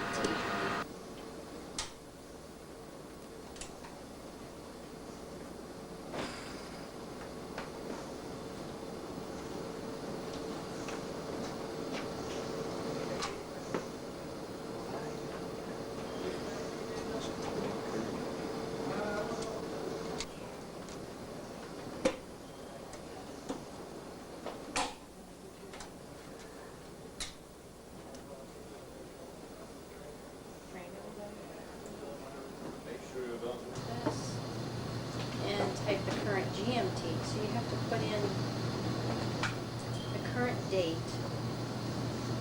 and then current time and then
technical challenge for them. But the safety button has a feature involved with it that keeps it from allowing you to unplug it, basically. Okay? And I think I have broken it. It wasn't clogged when we got it back. Okay. Yeah, we had this. But just some. You have to really be one.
Good morning, everyone, and welcome to our Launch Minus 3-day countdown status briefing for STS-107. And here to bring us the status this morning is Jeff Spaulding, the NASA Space Shuttle Test Director, Jack Keifenheim, the STS-107 KSC Payload Mission Manager, and Kathy Winters, the Shuttle Weather Officer from the Department of the Air Force 45th Weather Squadron. We'll begin first with Jeff Spaulding. Jeff? Thank you, George, and good morning, everyone. I'm pleased to be back here again today to report that the STS-107 launch countdown has begun and things are proceeding well in the launch countdown. The Shuttle Columbia is in excellent shape, and we're continuing our preparations for Thursday's launch of the Space Hab Research Double Module. And of course, that module will be launched into orbit to provide a microgravity platform to perform significant research while on orbit, and we'll hear a little bit more about that this morning. One thing I wanted to mention up front, the program did meet last night to discuss an ongoing analysis that we've been doing as a result of the ball strut tie rod assembly issue associated with the vehicle Discovery. That analysis thus far has gone very well and has given us enough confidence to begin the launch countdown, and we do expect to have final flight rationale presented tomorrow at the L-2 tomorrow afternoon. The program at that point, as they always do, will have a press conference and they'll provide additional detail as a result of that discussion tomorrow afternoon. This is a planned 16-day mission, a little bit longer than we have for our station flights. Consequently, we will be flying the extended duration orbiter pallet in the mid-body, which gives us a few extra cryo tanks for the 16-day mission. Characterized launch countdown is a somewhat aggressive one due to some additional work that we will be doing during the countdown, including the servicing of that pallet that I mentioned. And in addition, we will be performing a late stowage of the research double module as well during the countdown. And we do have a significant number of mid-decks that we'll be putting on the vehicle this time as well. As mentioned, the countdown is going very well. No issues to date since the countdown has begun.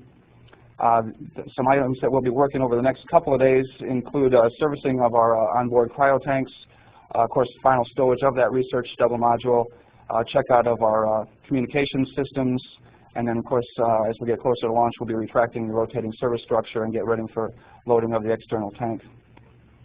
Our launch period this time is 4 hours in length and extends from 10 o'clock in the morning on Thursday until 2 o'clock in the afternoon, with our actual launch time occurring within that launch period. The mission, as I mentioned, is a 16-day mission. We do have 2 weather contingency days if required, and our landing is tentatively scheduled for the morning of February the 1st. No EVAs are planned for this mission. From a scrub turnaround perspective, our hold time limits for hydrogen are 4 days and 6 days for liquid oxygen. We do, however, have a payload limitation that we would probably see prior to getting to either of those, which is a 24-hour turnaround capability for payloads that we have.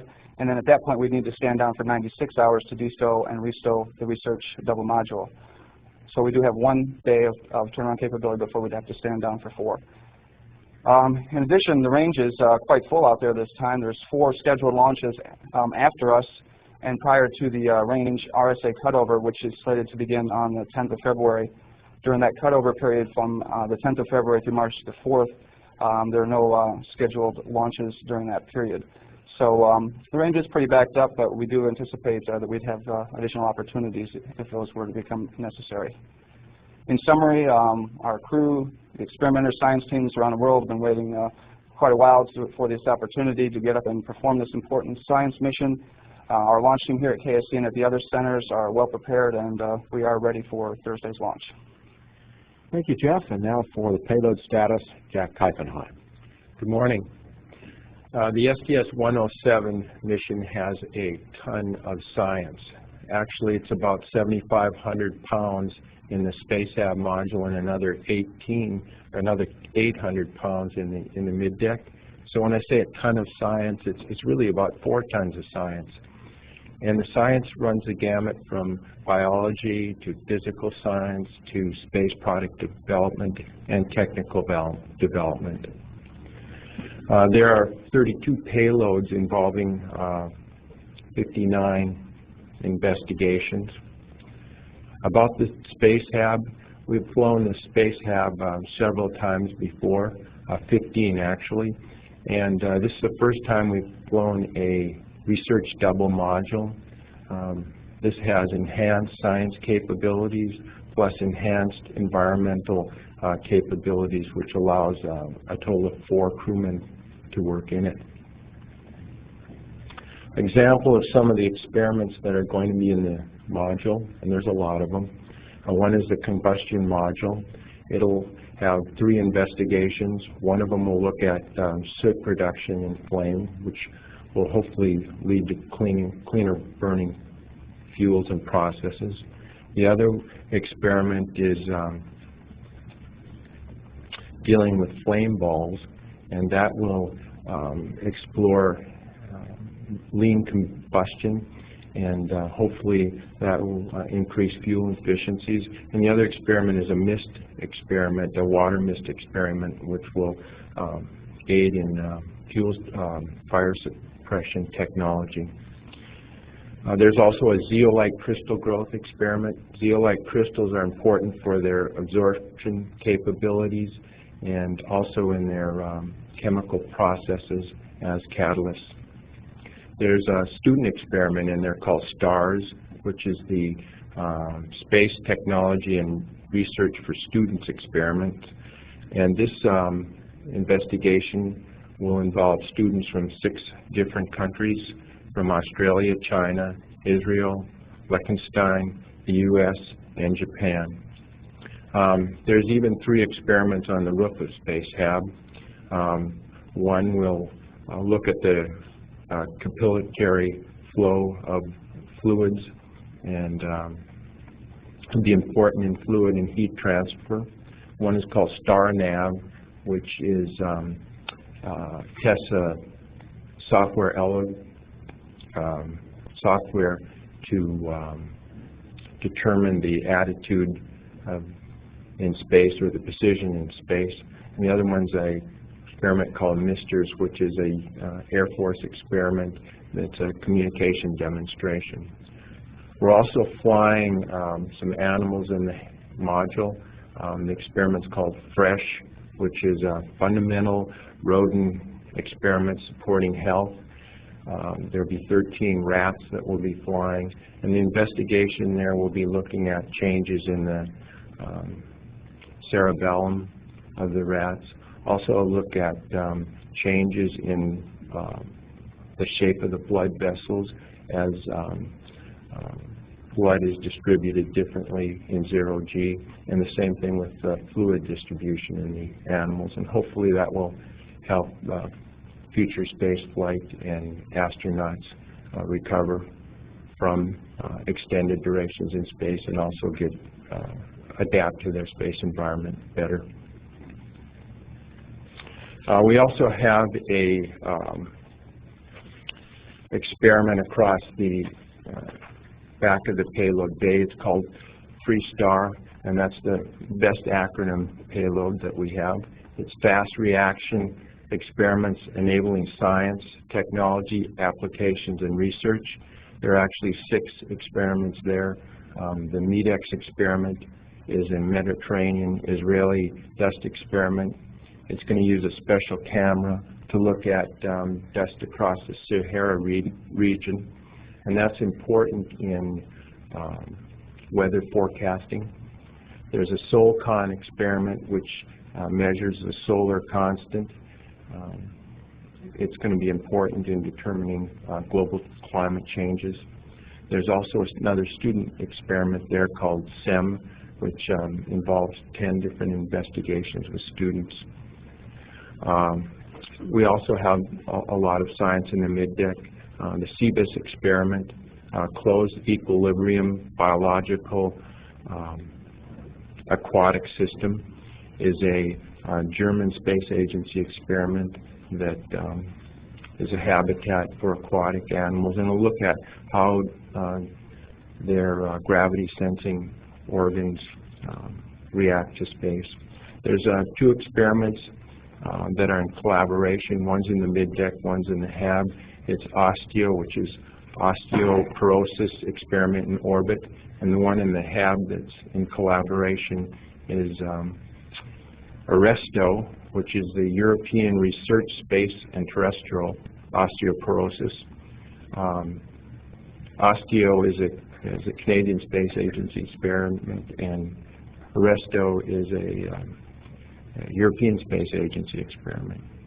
And also in the middeck, we have several lockers that are biopack experiments, and those are biological samples that will examine the effects of gravity and also radiation.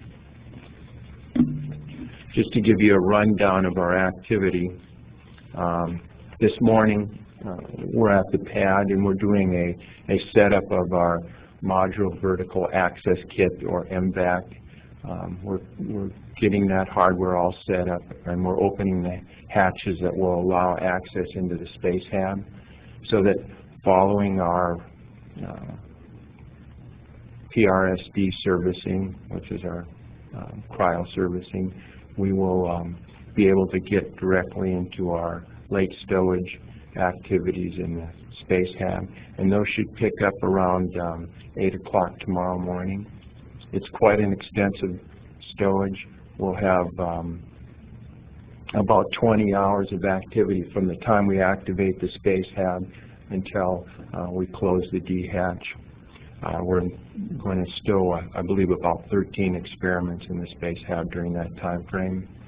Then there's a duration where we'll close out the tunnel leading to space hab, and we'll get into our MVAC stowage. And again, that's an extensive stowage. There'll be 14 lockers that will go in.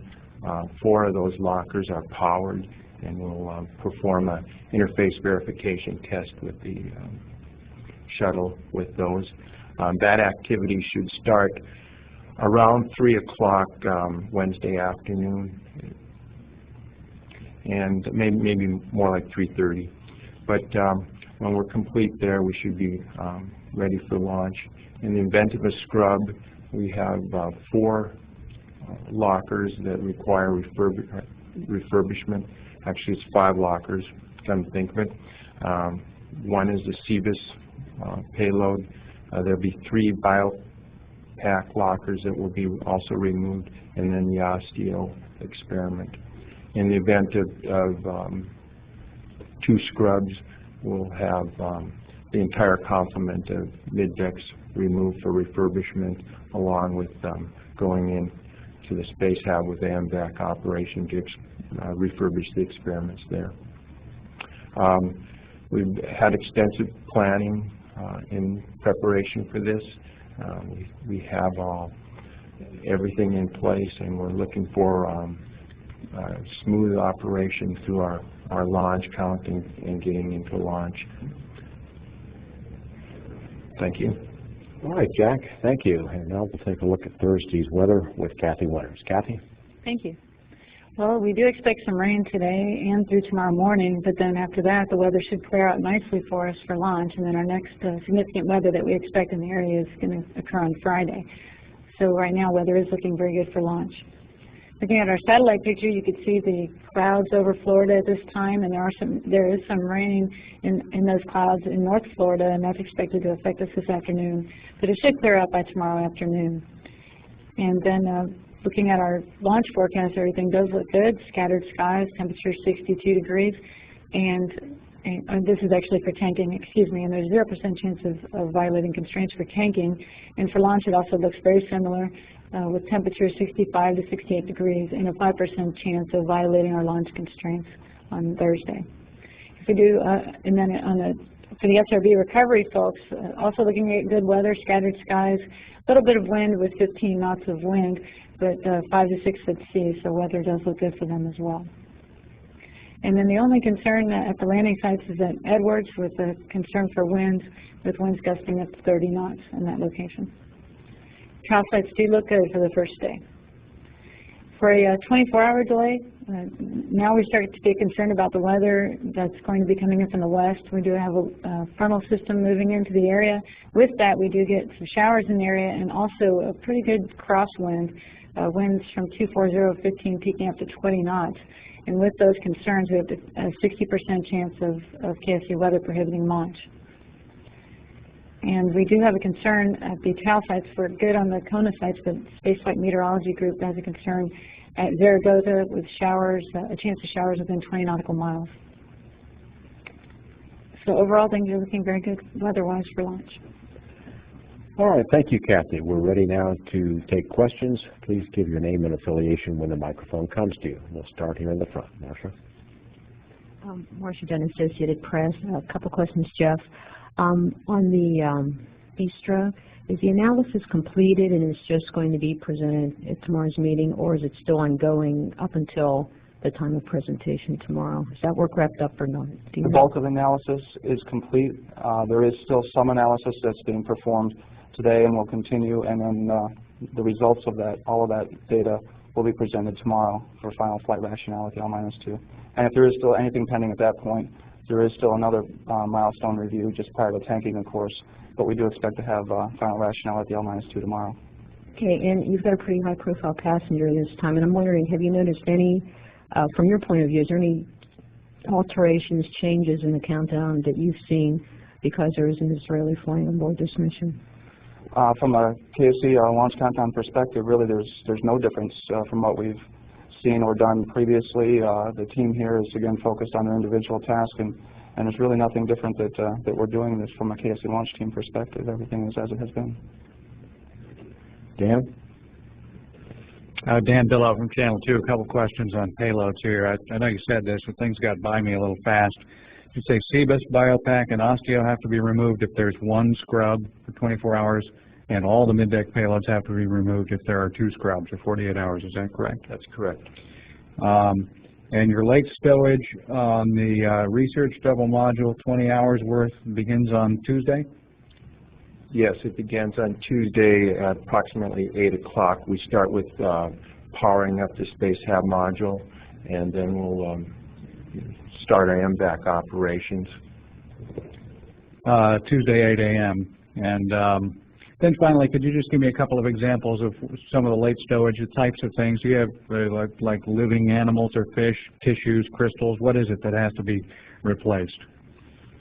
Well, the CBIS experiment is aquatic animals, and they'll refurbish that. I'm not sure if they're replacing animals or if it's the fluids in there that are replacing. But the BioPAC experiments have biological samples, and of course they have an extended life, so that they need to be replaced with fresh samples. And the osteo experiment is bone cells, and again they need to be refurbished with fresh cells. One of the things about going into space is that you're looking for effects of a zero-G gravity. And so while we're sitting on the ground, the effects are really 1G. And so you don't want to cloud the science with ground effects versus space effects. So that's why some of the science has that refurbishment requirement. Bill? With CBS for Jeff. Excuse me, on the range issues, realizing that everything's always fluid and whatever, but I'm assuming are the Titan and the Pegasus still on, and if you don't make the first 2, what would you be down until what, the 27th or something? Or well, it wouldn't be that far, would it? I mean, I guess I'm asking you what the options are. I know you got a couple of options out there, and maybe Pegasus would slip for you if it came down to that. And you are correct. There are several stacked up one after the other. The Titan currently on the 21st and 2nd. The 21st would be our preferred next launch attempt after the 17th because, as I mentioned, we would require a 96-hour turnaround. If they're in fact still there, we won't be able to launch them. We'd have to look downstream. The Pegasus source is a NASA payload. We'd still need to finalize any negotiations with them to move. But under the assumption that they would move, our next opportunity, if the Titan is still there, would be the 25th. And then we'd have 2 opportunities, 25th and 6th, before, again, we need to stand down and de-stow and restow the module. Thanks. Peter? Peter King, CBS News Radio. Jeff, just a quick one for you. In your best layman's terms, can you explain what the B strut assembly is all about, why it's been a concern? Well, the Bistra assembly itself is it's an internal support structure inside of our feed lines in the shuttle vehicle itself, and essentially it's a tie rod assembly. So it's like almost like a wheel. It's got 6 spokes, 2 3-spoke hubs that are put together with a ball in the middle, and a crack was discovered on the orbiter Discovery on that ball that serves as the ball strut in between the ball strut there. And we've been doing some analysis on ones and spares and that types of stuff to come up with understanding what the crack is caused by, how it cracks, and those types of things. And that's the analysis that's been ongoing, and then to develop rationale for flight for the remaining vehicles. Chris? Chris Kreidler from Florida today. Can you talk any more specifically about what concerns remain with the booster balls or not? Well, the additional analysis that needs to be done is just more data to give them better rationale. The bulk of that's going to be presented tomorrow by the program. As to the specifics associated with the type of testing and what we've done to date to get us into a perspective that we're able to launch and feel comfortable doing that on this particular vehicle. So the bulk of that will be presented tomorrow. Bill, follow up? Just to beat that to death one last time, I mean, the shuttle programs go, right? I mean, the only thing that's left, excuse me, is for MMT to give its final blessing, right? Well, we would go to pick up the countdown. We felt comfortable that we would get to our final flight rationale. And so at this point, we are go to continue until the final analysis, because there was still some that needed to be performed. And obviously, if there's something unusual in there, we'd have to address that as well. But everything to date appears that we will get a go. Yeah. Question on the MMT. I guess this is Wayne Hale's first time chairing it. He's going to be here physically at KSC. Is that all in place? How does it work? Yes, he and Linda Ham actually will be working. He's working with Linda on this particular mission, and all of that has been put in place, and how that's going to work and how they're going to work together for this particular one has already been established. And from our perspective here at KSC, it'll be pretty much business as usual. There'll be different people that we'll be interfacing with, but it'll still be the same processes and procedures that have always been in place for how we work with the mission management team. Just to follow up on that, Wayne will be the first non-astronaut in the post-Challenger era to do this. Is that anything that is in your mind at all? Does that mean anything to you? Well, from my perspective, I've had the pleasure of working with Wayne previously as his previous position as a flight director on numerous occasions, and I've always enjoyed working with Wayne, and certainly Wayne is a very capable individual, and I look forward to working with him again through the remainder of his tenure here for that particular position. Bill? One more nuts and bolts from me on the cryo load. I've just forgotten. It's been so long since you guys flew an EDO pilot. How long, not counting hold time, how long does it take to actually fill the internal tanks and the cryo pallet to complete that? It's about a 12-hour operation, which represents about 4 more hours than we would normally require to do that operation. Any further questions? Good morning, everyone, and welcome to the Launch Minus 2-day countdown status briefing for STS-107. Here to bring us the status this morning is Pete Nikolenko, the NASA test director. Good morning. Jack Heifenheim, the STS-107 KSC payload mission manager. And Kathy Winters, the shuttle weather officer from the Department of the Air Force 45th Weather Squadron. Nice. We'll begin first with the shuttle status and Pete Nikolenko. Pete?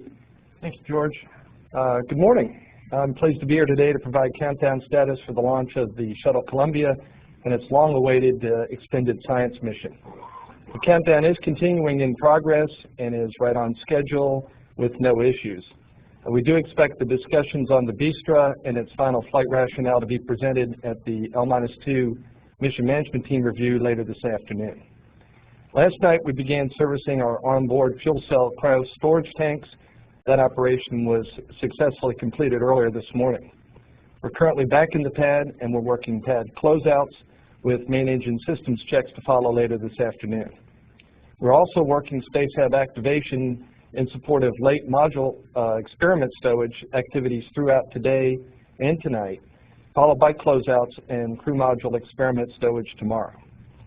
Our other standard remaining countdown activities later tomorrow include the power up and checkout of the ground communications network, the retraction of the rotating service structure, and preparations for ET cryo storage load. Following ET load early Thursday morning, we'll continue with preparations for the flight crew arrival at the pad and the terminal launch countdown.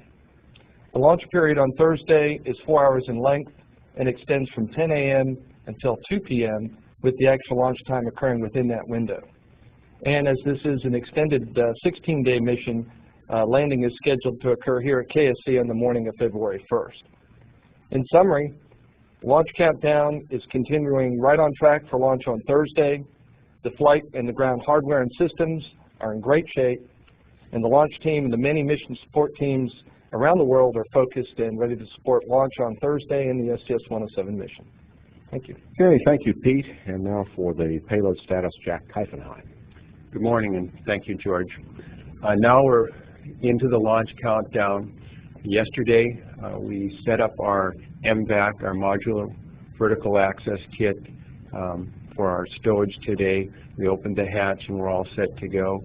This morning we're powering up the space hab so that we can get into our stowage. Following the stowage, there's closeouts in the hab and hatch closure. All total, it's about 20 hours of very demanding work. It's critical right now that we stay on schedule, because following that we get right into our mid-deck late stowage, and everything has to go like clockwork. To let you know about two of the experiments that we're stowing in the hab today, they're protein crystal growth experiments. One of the benefits of science in space with crystals is that they grow large and well-defined.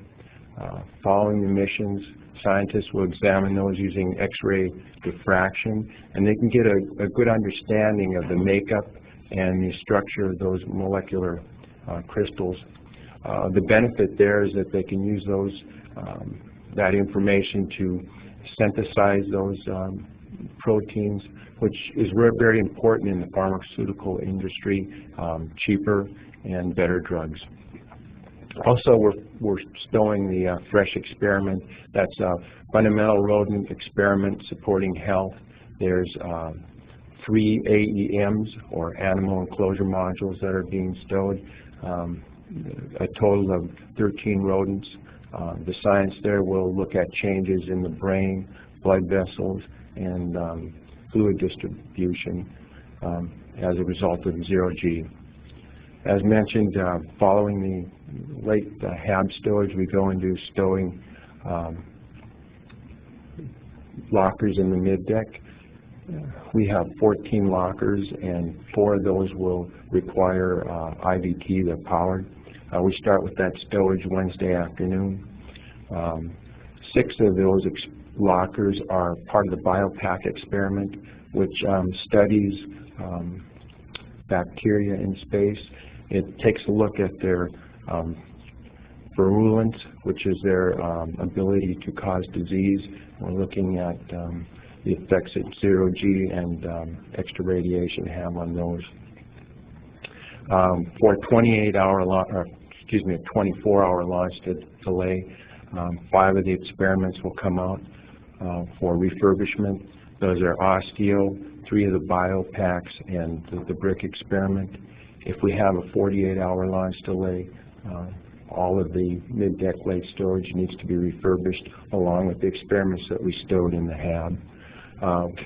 In the past, we have had missions with demanding storage schedules like this, and we've met them. We're confident that we're going to have a smooth operation, and that we'll be able to support launch on Thursday. Thank you. All right, thank you, Jack. And now for the weather forecast, Kathy Winters. Thank you. Well, we did have some light sprinkles overnight, but now the weather and the clouds are beginning to move out of the KSC area, and weather is still looking very good for launch day. Looking at the satellite picture, you can see that the clouds are beginning to move out, and we are starting to get that nice clear air behind the clouds. So by launch day, we are looking good. So let's go ahead and move to our tanking forecast. Looking very good for tanking with just a few clouds at 4,000 feet and temperatures 57 degrees, and there's 0% probability of violating any tanking constraints. And then for our launch, weather is still looking good as well. Winds are from the east-northeast, 10 peaking up to 14 knots with no significant weather in the area. And we only have a 5% chance that KSC weather would prohibit launch on launch day. For the SRB recovery, weather is looking very good also for them, 15 knots of wind and seas 5 to 6 feet. And if we do happen to delay 24 hours, weather does degrade with a frontal boundary moving into the area. And with that, we have ceiling at 8,000 feet.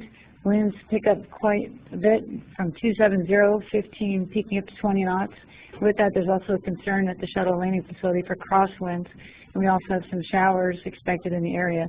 So with that, we do have a 60% chance that KSC would prohibit launch if we delay 24 hours. And the components of the tell weather look good on the first day. On the second day, Spaceflight Meteorology Group is forecasting for Zaragoza to have showers, a chance for showers within 20 nautical miles. So overall, weather is looking good for launch. All right, thank you, Kathy. And we're ready now to take questions.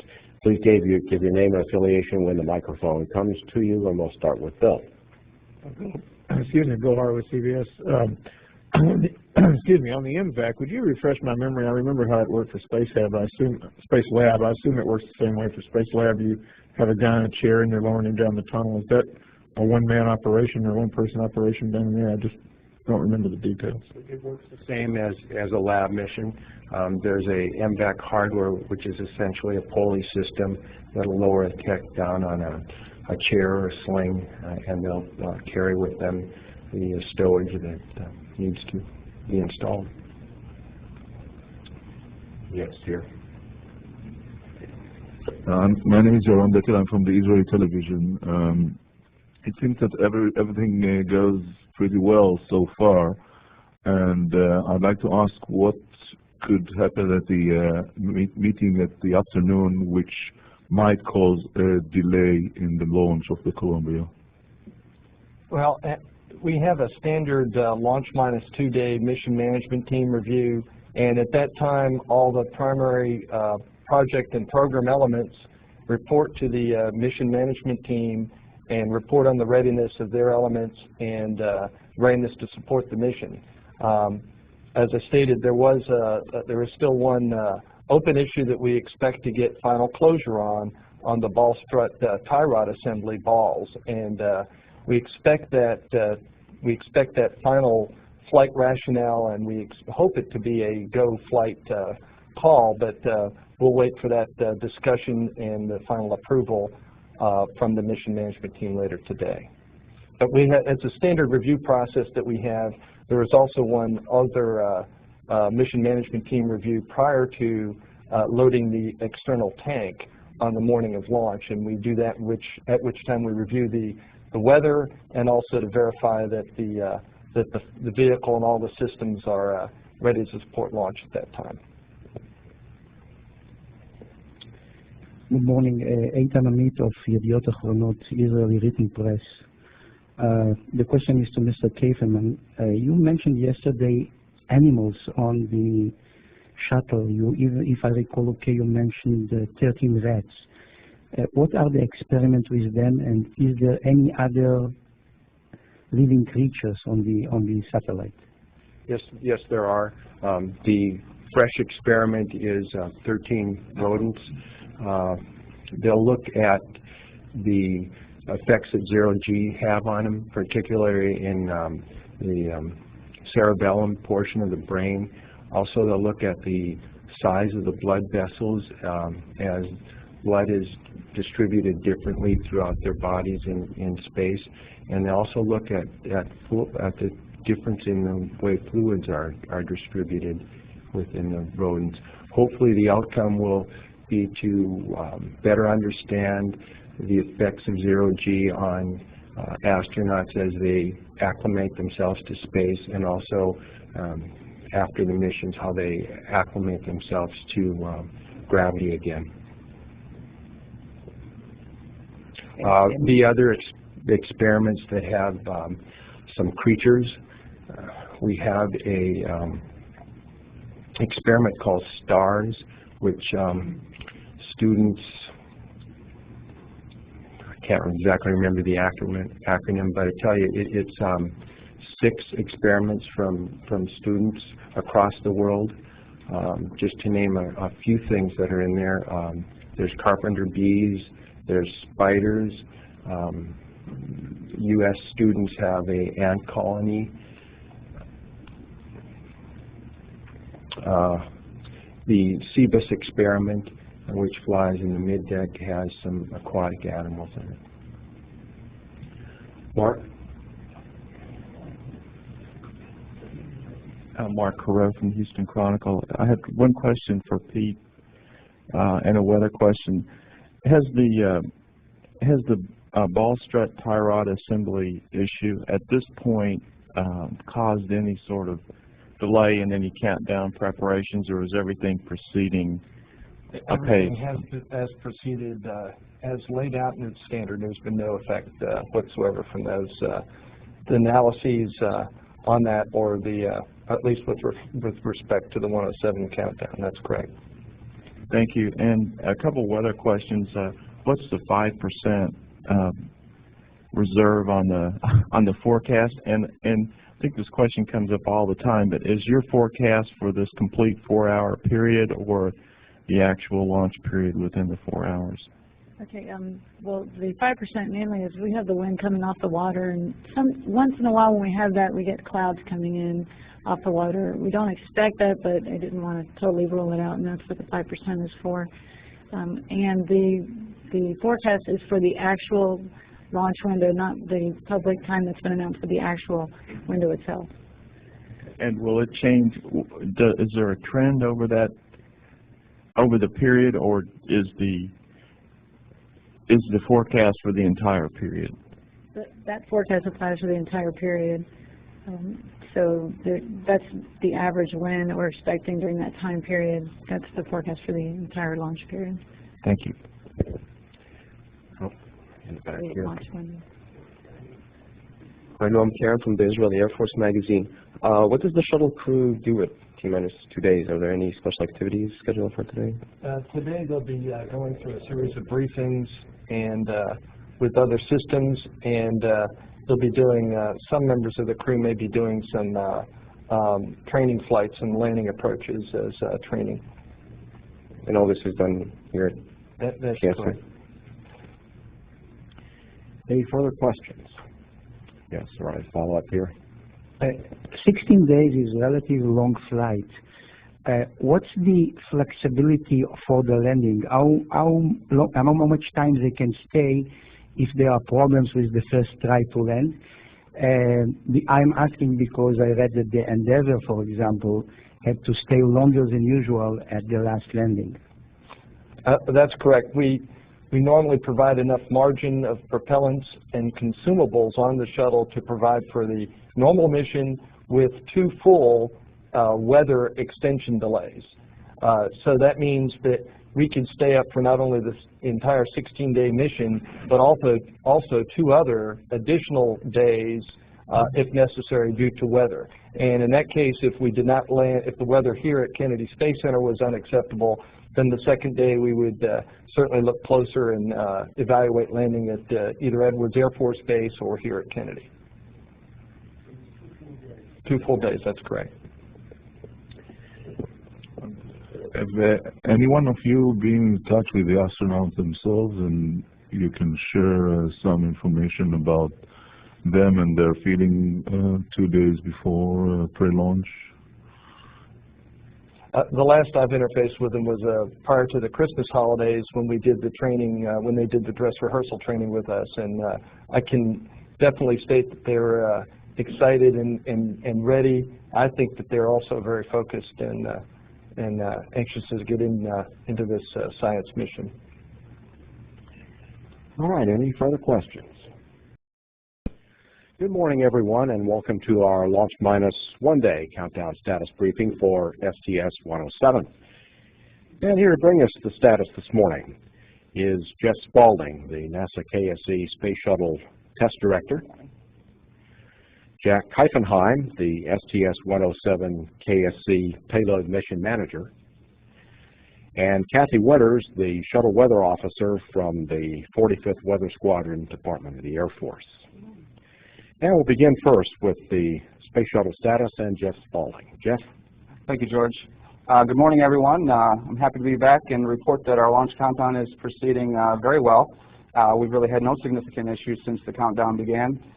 As we reported, we did complete servicing of our onboard cryotanks. That operation went extremely well yesterday. Since that time, we have completed the stowage of the research double module. That operation also went quite well, and we'll talk a little bit more about that through our next presentation.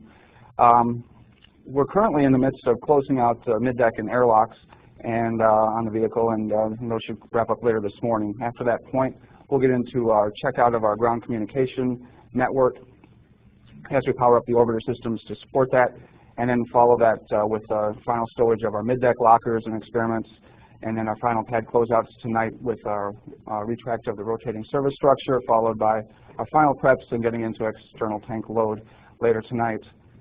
Our launch window, this time we will be launching at the opening of the launch window, and that launch window opening is at 10:39 local time, and that will extend until 1:09 in the afternoon. It's a 2.5-hour window this time. It's a little bit longer than we do for our station missions. It goes back to our standard 2.5-hour window format that we have as we do for our science missions of this type. The launch window time would be the same on Friday as it is on Thursday. And as we reported before, we do just have 2 opportunities back-to-back before we need to stand down for 96 hours to do a destow and restow of that module. As reported before, it is a 16-day mission with 2 weather days, if needed, as contingency, with landing scheduled for the morning of February the 1st. No EVAs are planned for this mission as well. There is a L-1 management review that is just picking up now as we're starting this briefing.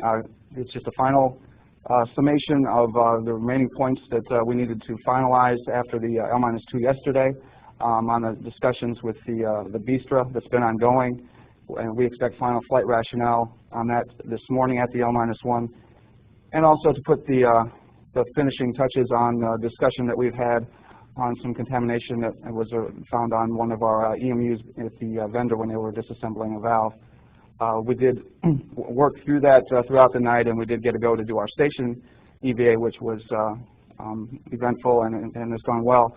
And with that, that says that we should be ready and have our final flight rationale for our mission as well this morning at the L-1. As previously reported, we got 4 days of hold time for LH2 and 6 days for liquid oxygen. Those really don't come to bear, as I mentioned, because of our other constraints, which limit us to being able to launch on either Thursday or Friday prior to standing down. Our range has opened up slightly. It looks like the Titan that was on the 21st and 22nd looks like it's going to move. If that is in fact the case, that'll open us up to be able to do that 96-hour turnaround operation, meaning that would give us opportunities on Thursday and Friday, and then coming back on Tuesday and Wednesday of next week if required. In summary, our launch preparations are coming together very well. The weather is going to be looking good for tomorrow, and our launch team is ready and prepared to launch Columbia to orbit to begin this science mission. And I think we have a tape this morning too. We're going to just run through just a few of the highlights of our processing that we've done to get the vehicle to where it is. You see here, there's the Shuttle Columbia in the orbiter processing facility, the underside of the vehicle. The technicians working on it and preparing it here. They're looking at the windows and doing inspections on those windows as we do after every mission, and also we polish those windows to prepare them for the missions upcoming. As you recall, we did have to do some work on our flow liners as well as the other vehicles over the summer. We did complete those. We did repairs and also polishing on those, and here we are reinstalling the engines after that operation. While we were in the OPF, we were able to perform 18 modifications to the vehicle, and this will be the first flight that we've done flying 2 of the advanced master events controllers. Previously, we've flown just one of those with some of the previous models, but this is the first time we'll be flying 2 of them together. The vehicle here now is rolling over to the vehicle assembly building as we prepare it for its stay in the VAB. It was about a 10-day stay this time, a little longer than normal because it was over the holidays, and we also needed to get the pad ready and prepared for it to come out. As the vehicle is rolling to the pad, making its 6-hour journey, We got up to the pad and arrived on the 9th of December. Pad flow as far as our work days went, we had about 25 days of work to do out there, and of course we folded the holidays into that as well, and we didn't have too much work going on over the holidays themselves. So that's really all I had this morning, George. All right, thank you, Jeff. And now for the payload status, Jack Tyfenheim. Jack? Good morning. Thank you, George. We completed our late MVAC stowage in the Space Hab, and the Space Hab's all buttoned up and ready for launch. We have a team of engineers on console in the launch control room monitoring its systems, and they're ready to respond to any anomaly that may occur. To sum up our launch activities to date, Monday we started out by setting up our MVAC, or Module Vertical Access Kit hardware, and opened the hatch to the HAB so that we're all set to get into our stowage activities following the PRSD load. We got into those activities around noon yesterday. Had a good stowage, quite an extended stowage. A lot of things went in, and we completed that early this morning. Currently, we're doing tunnel closeouts. The tunnel that goes into the HAB, we're closing that out, and we should be able to pick up with our mid-deck stowage this afternoon. We have 14 lockers that are going in. 4 of those are powered and will require IBTs. We are flying some critters on this mission. In the HAB, we've got the Fresh experiment, and that has 13 rodents in it. We'll do studies on the zero-G effects in the brain, the blood vessels in the animals, and also the fluid distribution.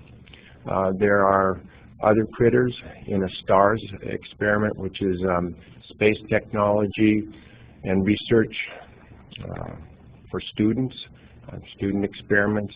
We've got spiders from Australia, silkworms from China, a Medica fish from Japan, carpenter bees from Liechtenstein, and ants from the U.S. Also included in that experiment is a chemical garden from Israel.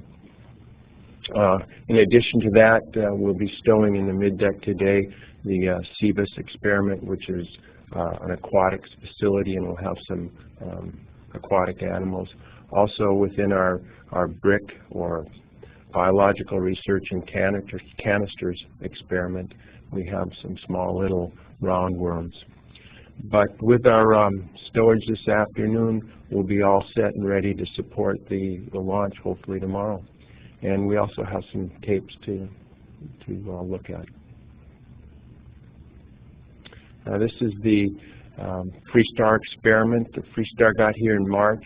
It spent weeks doing standalone testing, which involves installation into the hitchhiker carrier beam across the bay.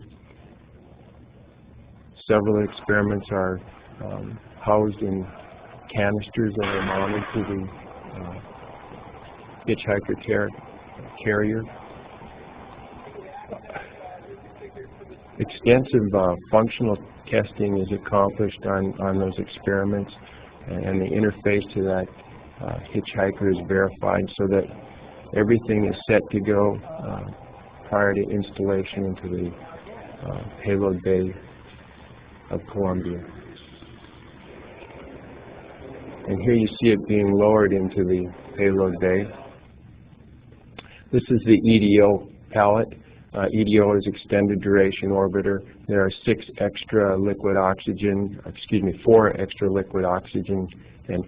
liquid hydrogen tanks that will provide extra fuel for the orbiter's fuel cells, and it gives the orbiter that extra extended 16-day mission capability.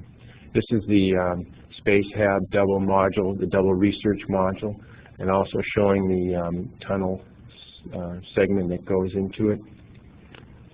We've flown 15 different Space Hab missions, but this is the first time we've had a research double module. It has extended capabilities for science research and enhanced environmental control for the extra crew that will be involved in it. There's being put in the payload bay.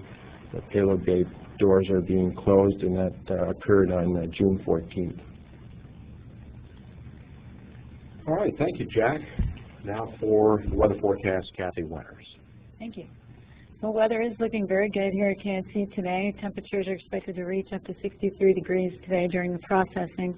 And then this evening on the pad, the lowest temperature we'll see overnight is about 55 degrees on the pad. But for those of you that will be viewing the launch or will be here early in the morning in the inland areas, we could see temperatures down into the low 40s throughout the Melbourne and Titusville and the area here along the coast.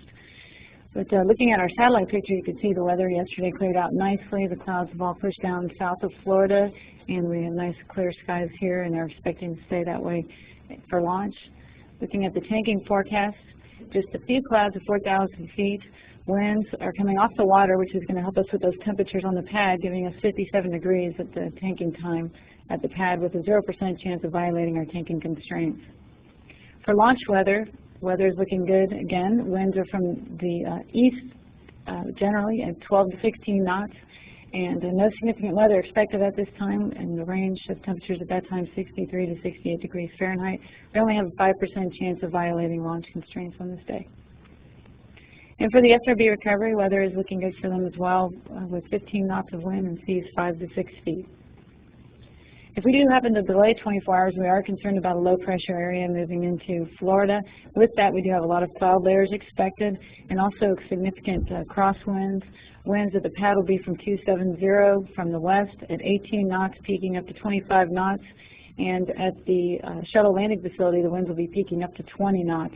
And with that crosswind concern, and also a chance of showers in the area, we do have a 60% chance of KSC weather prohibiting launch.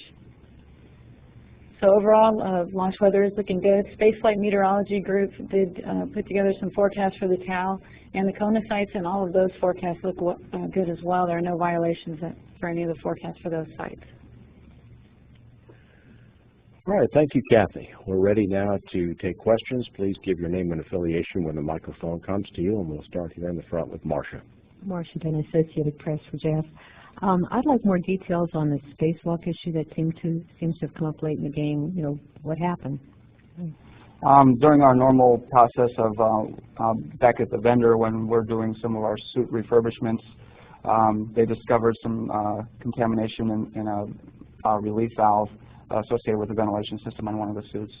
And as it's per our normal process, when we discover things, wherever they might occur in the program, we bring that to the forefront and discuss it to ensure that there is no issue associated with the current mission in flight, and then any impacts during the other missions as well. And that's what we did yesterday, brought it to the attention of the mission management team at the review yesterday.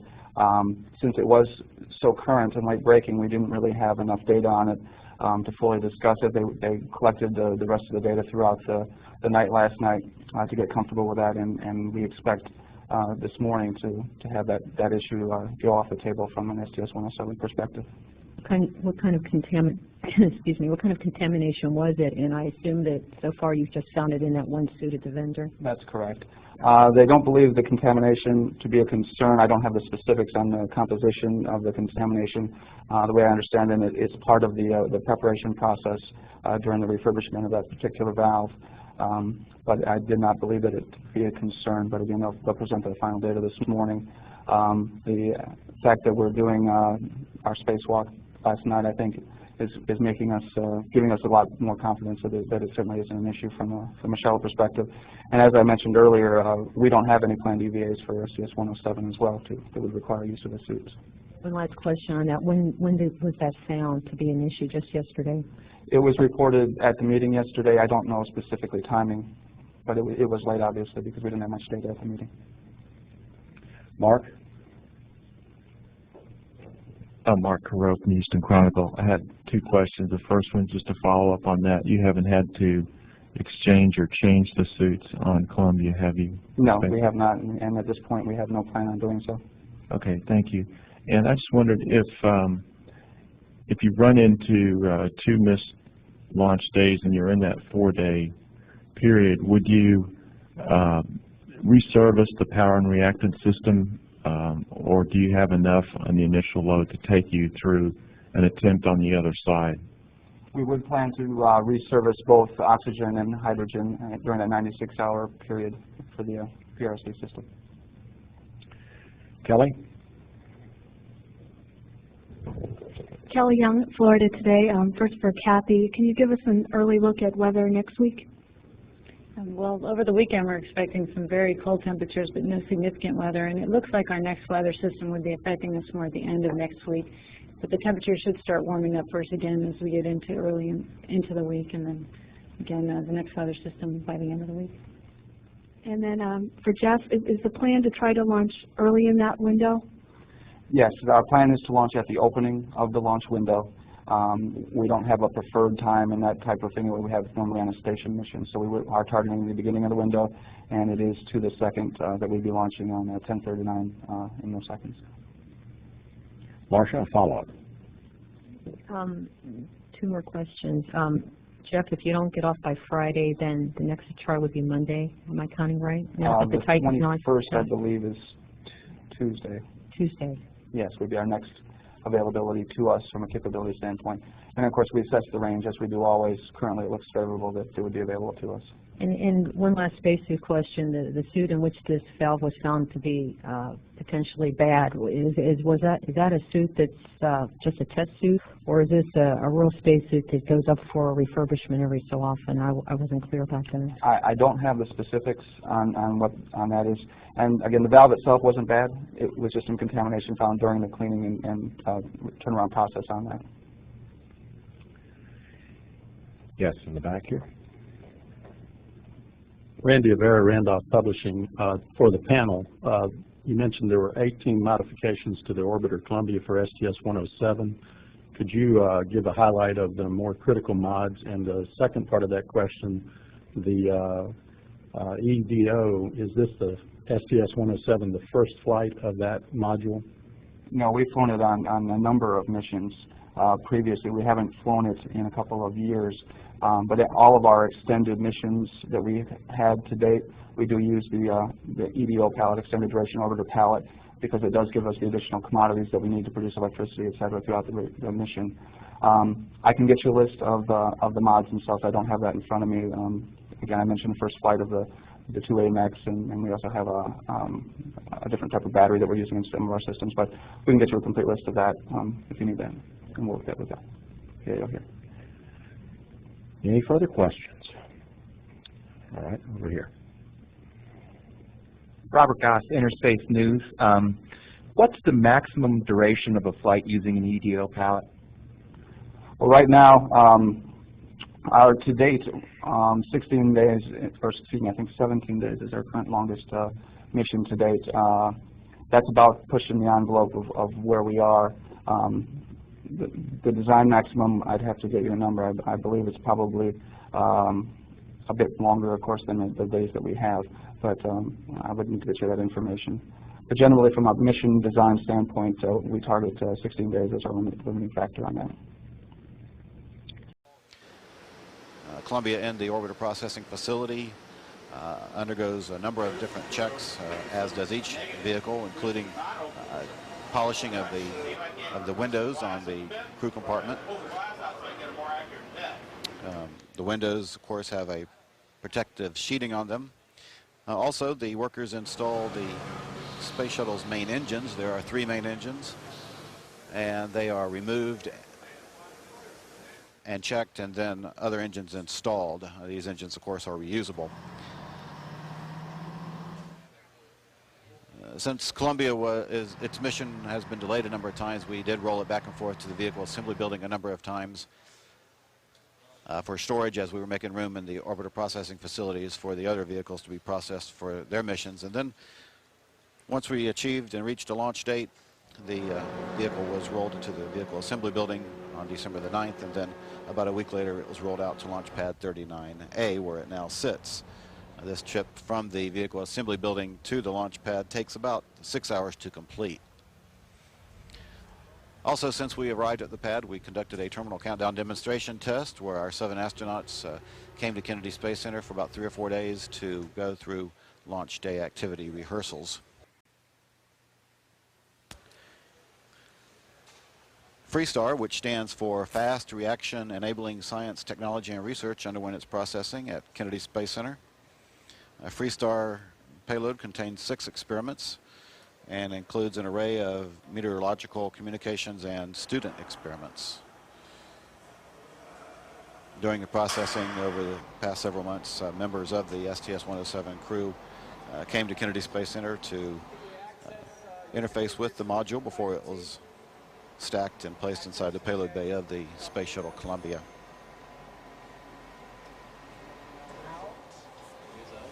Copy that. On the standard switch pin. Now again,